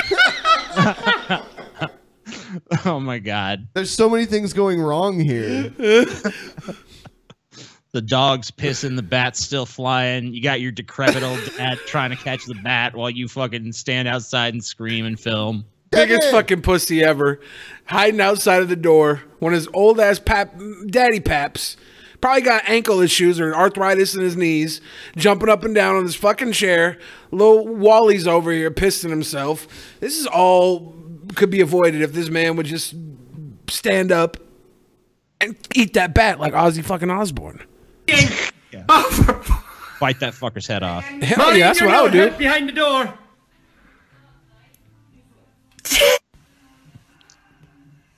You're tiring him out. Dad's there the He's whole like time. McGregor, he's got no legs left. Go on, catch him now. There he is. My Get son's him. a bugger. Oh, fuck it! Oh, fuck it! He's on me! He's on me! Delighted. Sure, the dog got a fright and he pissed himself, Mom. Sure, how would you blame him? And you outside. How would you blame him, Mom? Wow. I'm covered in pee-pee Daddy. myself, Mom. Daddy. The chat is spreading the McRib locator URL for those searching for that sweet goodness. I'm getting that McRib right now. I challenge everybody to get a McRib without sauce and try and eat it because you will probably puke. It's so bad. I don't want to eat one, period. Without sauce. I don't want to eat one at all. If I brought you in one without sauce for Thanksgiving dinner, you wouldn't DP on demand that meal for Thanksgiving dinner? McRib, no sauce? No, I'm not interested in eating that shit at all. Pile of no sauce McRibs. Oh yeah, the McRib looks like it's all on the East Coast. Damn. Maybe I'm wrong, but it's not showing me nowhere in Washington. East Coast McRib. East Coast McRib. Damn. Someone sent me this video of this guy. He's got an accent, and the video it's about the video is about his history with you, but I don't think you've ever actually had a history with him. Let me see. It's a long video, so we're not gonna watch it all. But yeah, it's a 20 fucking minute video about you. Cool. Hey guys. guys, what's up? This is Blaze the Movie Fan, and it's time to go over the history between me and TJ Kirk, formerly known as the Yep. It's all familiar? So far. An atheist. Now, before I begin, there is one very important thing that you must keep in mind. If you're looking for a video where I go over the history of TJ Kirk's career, this isn't that kind of a video. Instead, this video is more about my opinions on him over the years. Sure, I will mention some things that are a major part of his career, but for the most part, I will be talking about my opinion on the guy over the... What is going on here? Yeah, man. Yeah. Did you hang out with this guy during the Europe meetup? Yeah. This guy and me, this dude, you know his name, Ben, you know his name? No, I don't know. His name is Charlie, and we are like this, man. We are like this right here. Years. With that being said, let's begin. Now, 2008 is... Don't judge him by his fucking accent, dude. Okay. The year where we begin. That's the year I subscribed to him for the first time, after all. The first video he made, which I saw from him, was a video where he was complaining about YouTube's stupid decisions. And that further proves that YouTube has done some stupid shit since the beginning. Basically, back then, YouTube was talking about cracking down on swearing. But that didn't go far, because a few months later, they gave up on that. Honestly, I understand why I like that video. All right. Yeah, so this is 20 minutes long. The 20 minutes of that? Awesome. Yeah. He goes through your entire story. Wow, cool. Yeah, look at this shit. Year by year. Year by year. By year by year by year. Yeah. We're going to skip it, though. There's like 18 other videos on YouTube from different fans that do this exact same thing, too. I've been watching them on repeat. They all talk like him. It's weird. Oh, you know what? They found the edge of the Earth. It's in Antarctica. That makes sense. The Truth Channel.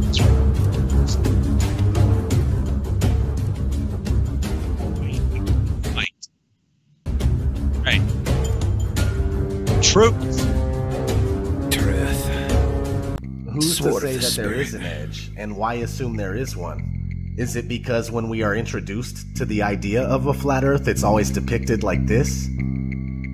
Dragons?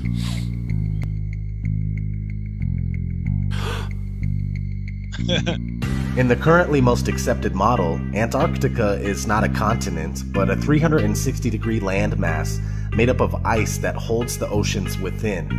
When we look at a Gleason's map from 1892 that states at the top that it's scientifically and practically correct, as is. Yep. Got him. Nailed it. This is Nailed proof. That shit. We see this Antarctic ice rim. The Gleason's map is basically an azimuthal equidistant projection, which can be traced back to the year 1000. The AE map is also an official map of the United States Geological Survey, the USGS, and the official logo for the United Nations. So, we all thought the edge of the Earth had water pouring over the side, but actually it's a big wall of ice. Yeah. All the water inside. That makes so much more sense. Now the flat Earth theory makes sense to me, man. Yeah. I feel this now. Because what? If we were on a globe, we'd just slip off. Yeah. You know? Remember you saw the Thor movie, right, TJ? Asgard was it was a flat Earth, and they had the water falling cascade on the outside. Yeah. Like this is solves that.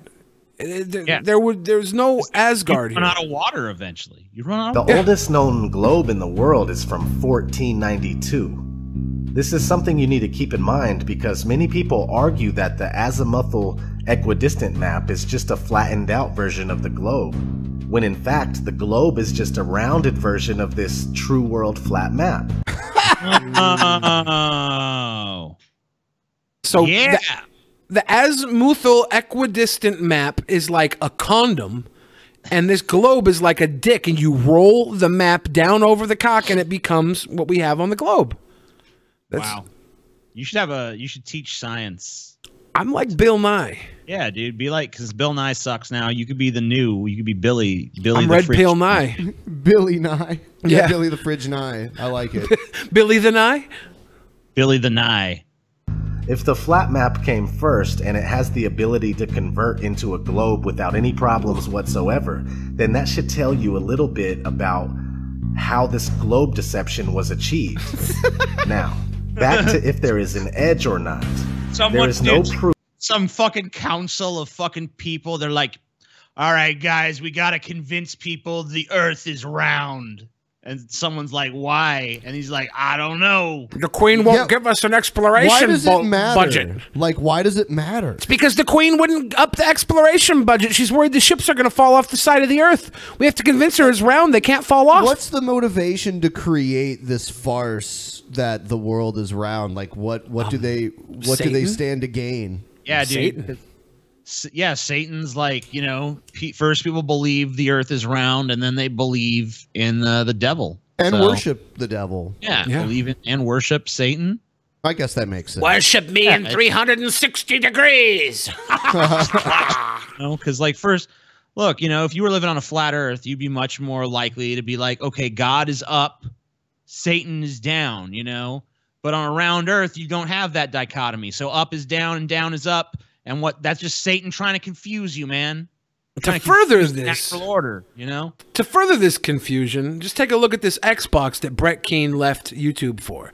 Xmas, Christ, Xbox, Christ in a box, Christ is dead. But then what? Xbox 360, 360 degrees rotation, Earth is round?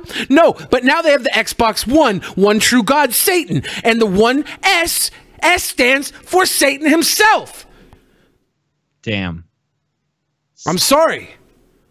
TJ, do not buy those Xboxes no matter what happens. It's the end of the world. I know. I mean, it's been the end of the world for a while now. Nice flat. It's been the end of the flat world, dude. God's finally going to throw the Frisbee. Goodbye, Frisbee world. Past the Antarctic ice wall, but it is speculated by many that perhaps the plane that we live on is either extremely expansive or it's possibly endless. In these two scenarios, it would be logically assumed that more land is being hidden from the general public. So more land is being hidden from the general.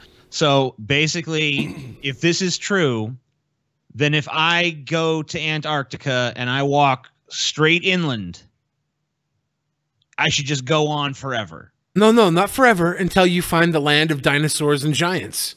Oh, okay, cool. That's what that's lost, dude. Yeah. Yeah, we're in like the sucky part of the world where there's just greed and anger and no mermaids and giants and fucking dinosaurs. And how boring. Yeah, we fucked up.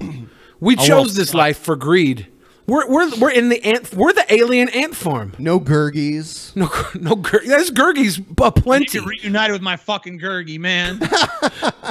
Bringing Gurgie back.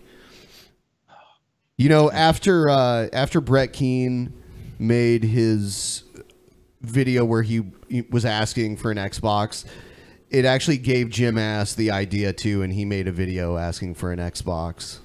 Did he get it? Yeah, look. Holy shit, he got the Xbox. Ladies and gentlemen, please stand by for a very important announcement from James Slackass. Hello, ladies and gentlemen. This is James, Jim Ass. Just wanted to let y'all know that I plan on getting off the internet and I've become interested in doing the Nintendo Switch. Oh, it's a Switch. Yep. Yeah. That's right. I have officially given my PC to my wife. And I've given my Xbox One X to my dog, Snowpuss. I'm no longer interested in using either one of those two devices.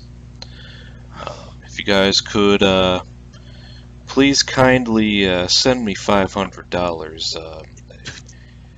I know the picture up there says $2.99, but if $500 would be we got to get games. The best way to go, just due to the limited availability of the console. You got to get the games. So, you know, if you could give me about $301 more than what you see there on the picture, excuse. You know what? I think Jim like almost succeeded in being more dry than Brett Keane.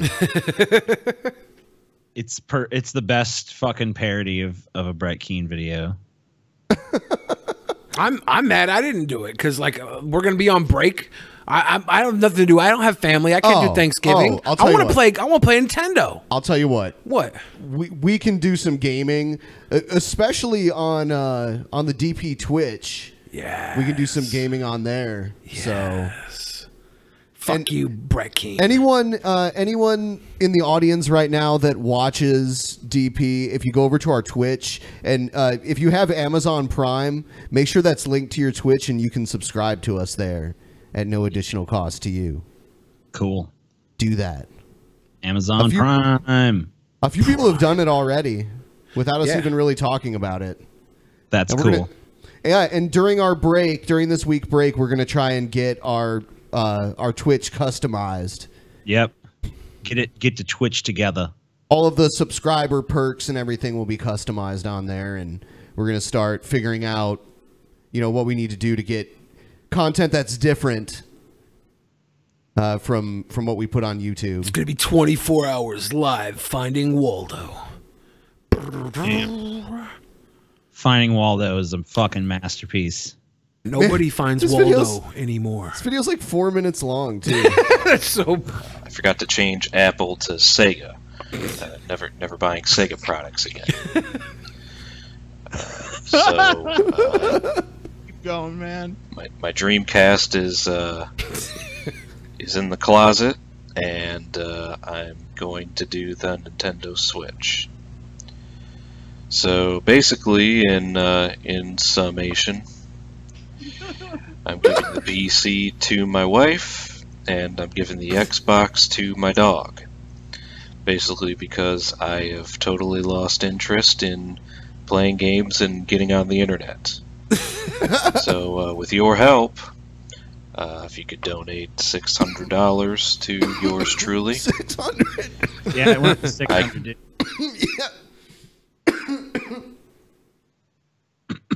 I think 600 is fair though, because you got to get the games and you got to get like the extra controllers. You can't use those tiny controllers. Get this man $600. I'll tell you what, those tiny controllers are really good for Mario Kart. The tiny ones are? Yeah, like, yeah. When you play on the screen and everything, or yeah, you play because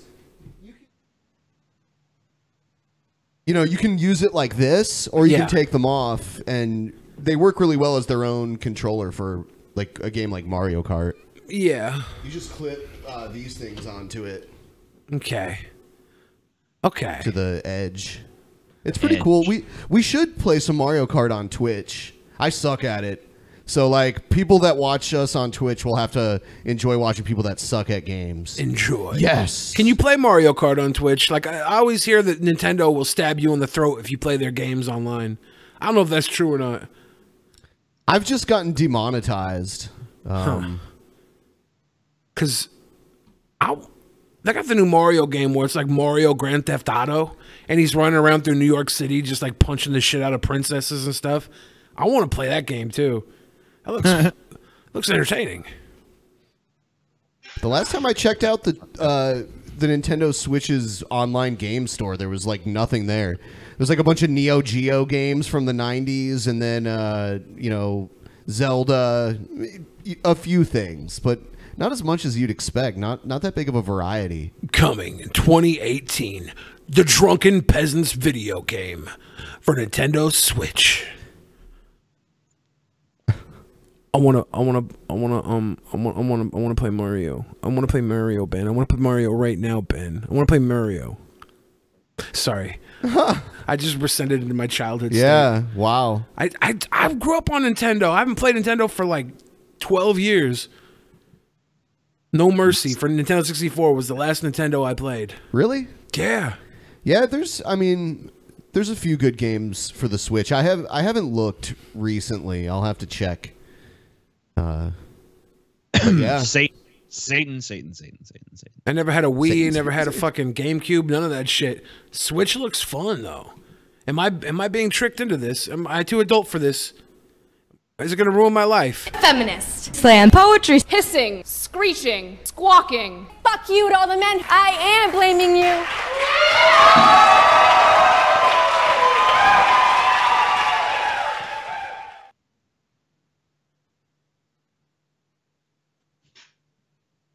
Denver, Colorado. They want to go to fucking Benito Castle with us.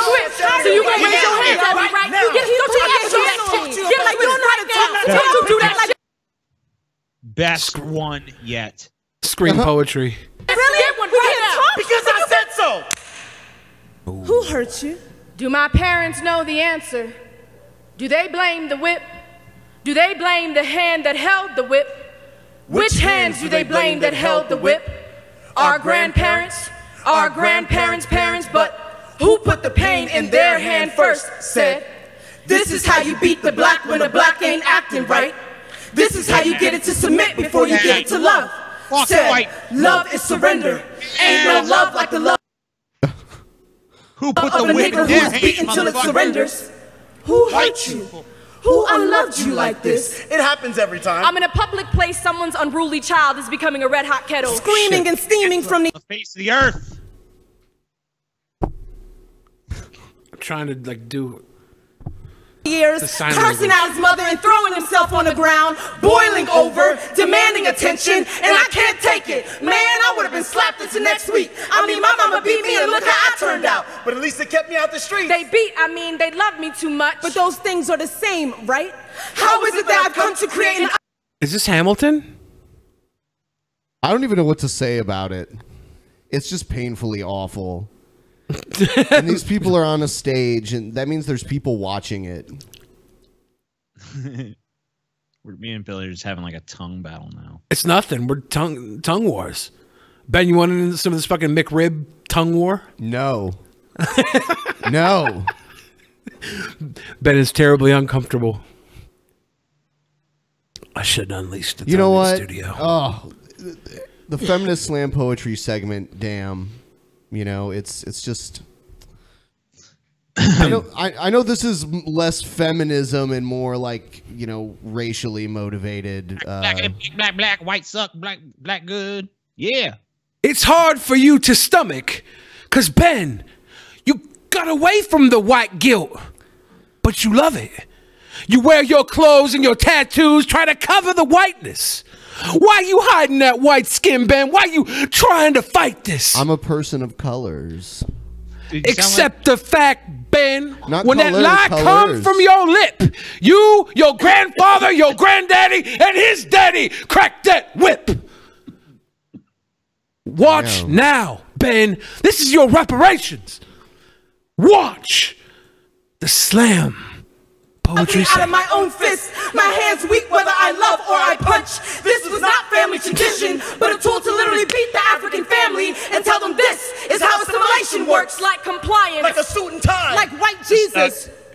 Yeah, I'm not a person of color. I'm a person of colors. I am. This ink don't fade. It actually does. It does fade. The one girl's got huge tits, and the other girl has like no tits. I want to see the guy's tits. I also was thinking that. Yeah, I want to know what that guy's working with. He's probably got some healthy man fucking jugulars, big old tchotchkes. There you go. I want to know. All right, I'm gonna open Streamlabs. Streamlabs. Does she have a garter belt tattooed on her leg? It appears so. That's beautiful. Is there like a cell phone stuffed in it? Like what's going on over there? I don't know. I don't know what the fuck is going on. I'm confused. It's beautiful art. It's definitely art. It's beautiful. Beautiful. All right. Beautiful art. Slam. Feminist slam poetry. Hissing, screeching, squawking. Fuck you to all the men in my life. I am blaming you. Just trying to remember that last thing, and it was that. I am blaming you. So shocking. How empowering must that be? Personal responsibility was so 2014. 15 men. And we don't have to do all 15. like a boss. You know, the McRib might just be slightly better than the bonus buckets. Not by much, but by a little. Also, love you guys. Would love to see you play some multiplayer games. Hopefully a PC game. But that just because I want to join. Okay. Yeah, I mean, it'd probably be easiest to play PC games, I'd imagine. I think, should we bring back Club Penguin? It died last year. We could get our own server. Do a Drunken Peasants Club Penguin server. Drunken Penguins. I've never played it. I don't know. For a minute, I was wishing I was deaf during that slam poetry, but that bitch had to ruin it by singing it to the audience anyways. Singing it out. Okay. Signing out? Okay. She was signing it. Signing it out. Yeah, the sign language was extra. Thank you, Uncle Stinkworm. Scam situation. I finally remember the name of the gay porn star that I've been trying to remember for half an hour, and I think it's because of you, Billy. Thanks, Billy. Why did I don't know. Somehow you prompted them to remember the right gay porn star name, dude. You're welcome. I don't know how that happened. I don't even watch gay porn anymore. Or any less. Just the right amount. Scam situation. Frilly Billy, the gentle silly Willy, judgmental and filled with chili. He's mental, developmentally dopey, got no hope, he can't rhyme, and it's time for you all to blow me. Mic drop, challenge issued. Stochastic, you're so whack, kid. I'm gonna slap you and wrap your asshole in plastic. When it's nice and fresh, I'm gonna make a mess. You're gonna get molested. When I run up on you, interested, out Franken breasted, you flak jacket. I got a snack packet in my refrigerator, you fucking hater. Bitch, West Coast. Hey, TJ, I've been watching since middle school, now 23. I think you've influenced the worldview of people my age the same way you've influenced people like Carlin Manson, or you were influenced. Do you think Manson knows you exist? What would you ask him if you met him? I have no idea on either of those. Maybe he knew at one time and forgot because he got too fucked up. You ever watch the Sons of Anarchy television show? Yeah. Marilyn Manson's role in that? No, I did watch him on it, but I didn't actually watch it. Yeah, he's just like a prison, like a white supremacist prison dude that like loves butt fucking this Mexican biker. It's a great role. Wow. There's a feminist slam poem called "Buying Condoms at Walgreens" by Emily Taylor. It's insanely bad. Okay, that sounds okay. Maybe we'll check it out. Buying condoms at Walgreens. What's wrong with buying condoms at Walgreens? Maybe we could figure that. Maybe that could be something we look at on the post show. Try to look at it. Yeah. All right. We're all stars and now. You can catch the post show DP on demand. Check it out. So much shit on DP on motherfucking. Yeah, I mean, there is. When I think about all the shit. And there's just more. Yeah, we're constantly on a weekly basis adding new stuff. You know, I think the question was a little short before, though. They asked you if they thought Marilyn Manson is aware of you. Do you think that, like, George Carlin is up in heaven right now watching you, TJ? Yeah, he's down in hell looking up at me, smiling. Billy looks kind of like Roman Emperor Vitellius. I feel like Billy would dig lead-laced wine if he eats McRibs. Okay. Is lead-laced wine better?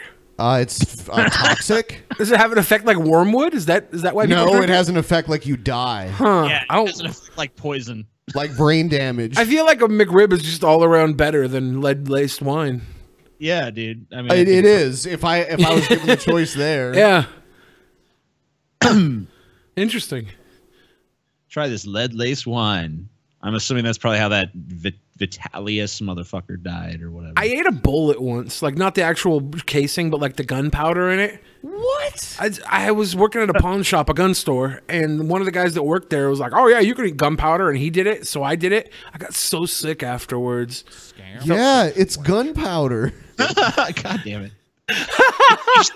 Have you ever heard of this writer named Taroja? He seems like a pissy little bitch, but he's right up your alley. P.S. Fuck you, Billy, the fatty, for making fun of American Sign Language. Oh, man.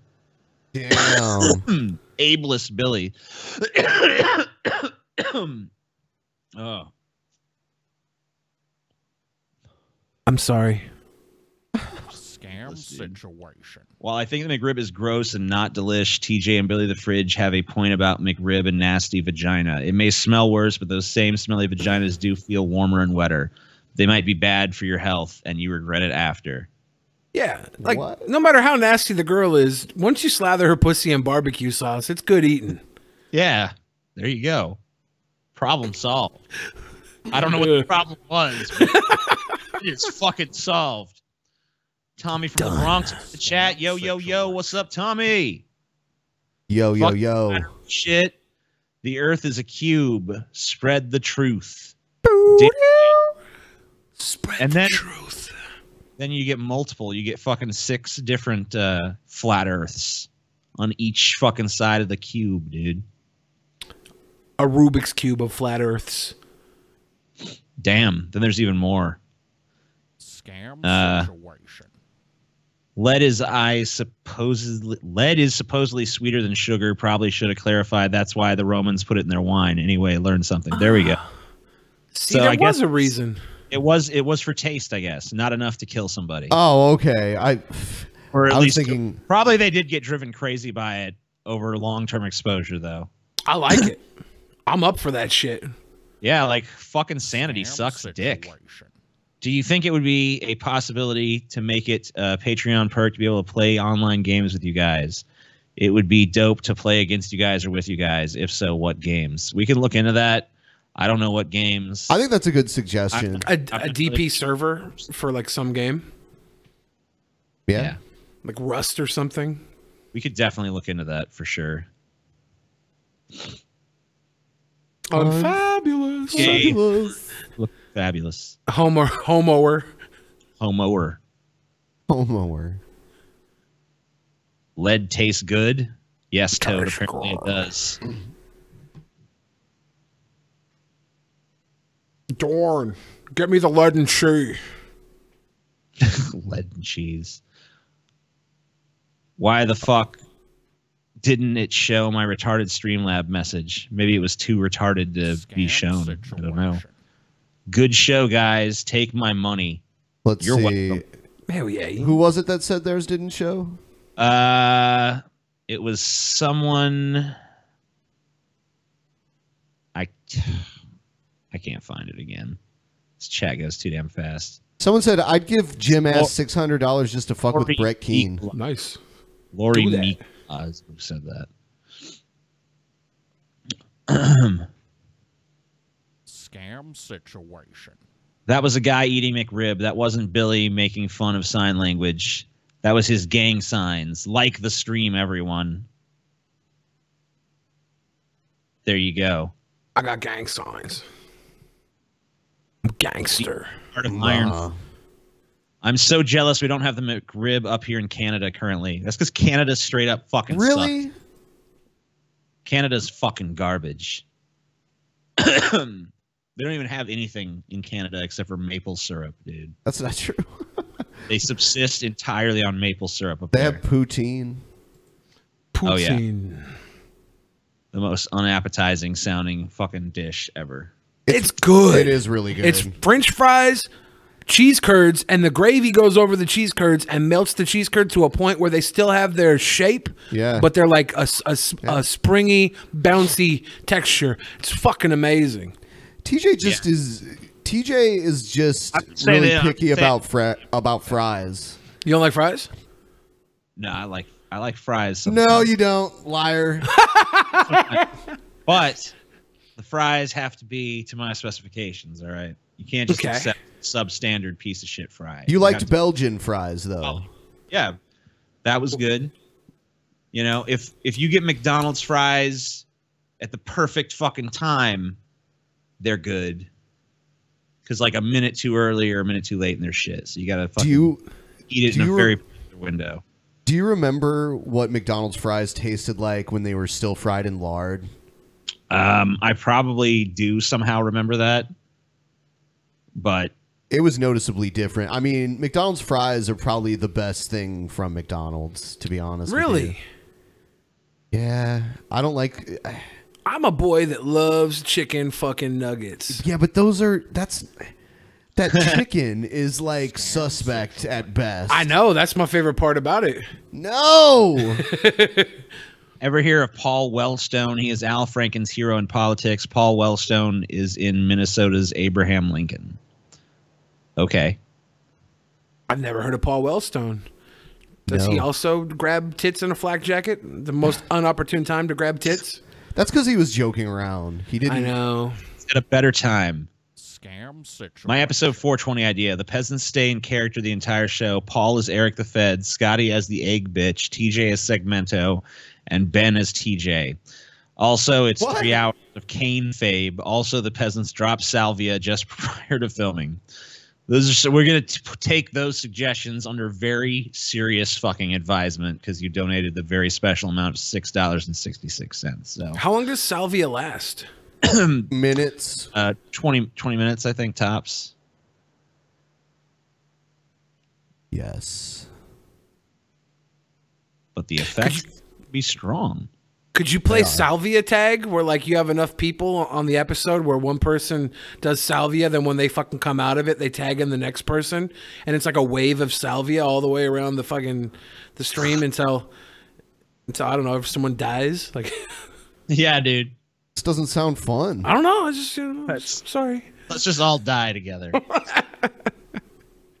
420 is gonna be a fucking suicide pact and a blood oath. It's gonna be great. Trip balls, greatest effects like last 5 minutes at best. Yeah, cool. Yeah, I think, you know, if everyone's done with the Streamlabs, we'll probably just cut it right here. Oh. Thanks, Zhao Dadong, for your $5. Thank you for the rind. Such a beautiful rind that $5 makes. Beautiful. There's nothing to like read here either, so it's like we could just say Zhao Dadong said anything. Zhao Dadong. I see Harry Balls Murphy asks if there was any point in this episode where we talked about the Air Force drawing a penis in the sky with a jet, and yes, we did talk about that earlier in the episode. So if you're just getting here now and you're like wondering if there's anything worth watching earlier in the episode, we did talk about the pilot that drew a dick in the sky. Yes, we did. You're going to want to give this video a like and come back to it. Hump the table. Tommy from the Bronx wants to know. Yeah, someone wants to hump the table. Tommy from the Bronx wants to know that he wants to know how much we need to raise for him to pick up and body slam Billy. Can he? Maybe. I don't think he can. Tommy, it's possible. It's possible. How much do you weigh, Billy? About 500. Let's just say 500. 500. Can you do quarter ton? Are you serious? You got Hulk Hogan to make a guest star appearance in your audition video? He tore the... When are you guys... Is it Scotty Hogan? Let's see who the sixth peasant is going to be. It's going to be Hulk Hogan, dude. It's weird to mention that. We are going to watch the video soon. Yeah, and I think actually Kevin Spacey's career has fallen enough to where he's now willing to appear on this podcast. He's going to become sixth. We're going to allow him contractually to be able to sexually harass Paul and Billy and Ben, unfortunately. But and only Luisi. He can only do Ben on Thursdays, and he can only sexually... Well, he said he actually didn't want to sexually harass me, but I told him if he does get a want break. he's going to sign it to Friday. So. And Louis C.K. is going to play the part of the Hofstetter redhead comedian Paul you guys Wellstone. had. Yeah. Cool. In the movie. In the DP movie. All right. This is the second Paul Wellstone thing, so we're gonna hopefully the information segment will land on Paul Wellstone someday, and then we'll know. Everyone liked the stream. Everyone in the stream who has not liked it yet, please like it. Yeah. Let's get it over 1,000. Come on, man. Like it for more TJ on DP. You motherfuckers. Yeah. All right. I'll tell you what. Fucking upvotes hostage to get. Fuck you. Just fucking give the video a thumbs up, you pieces of shit. You got TJ to come back on the show more often. Good for you. You fucking guys win.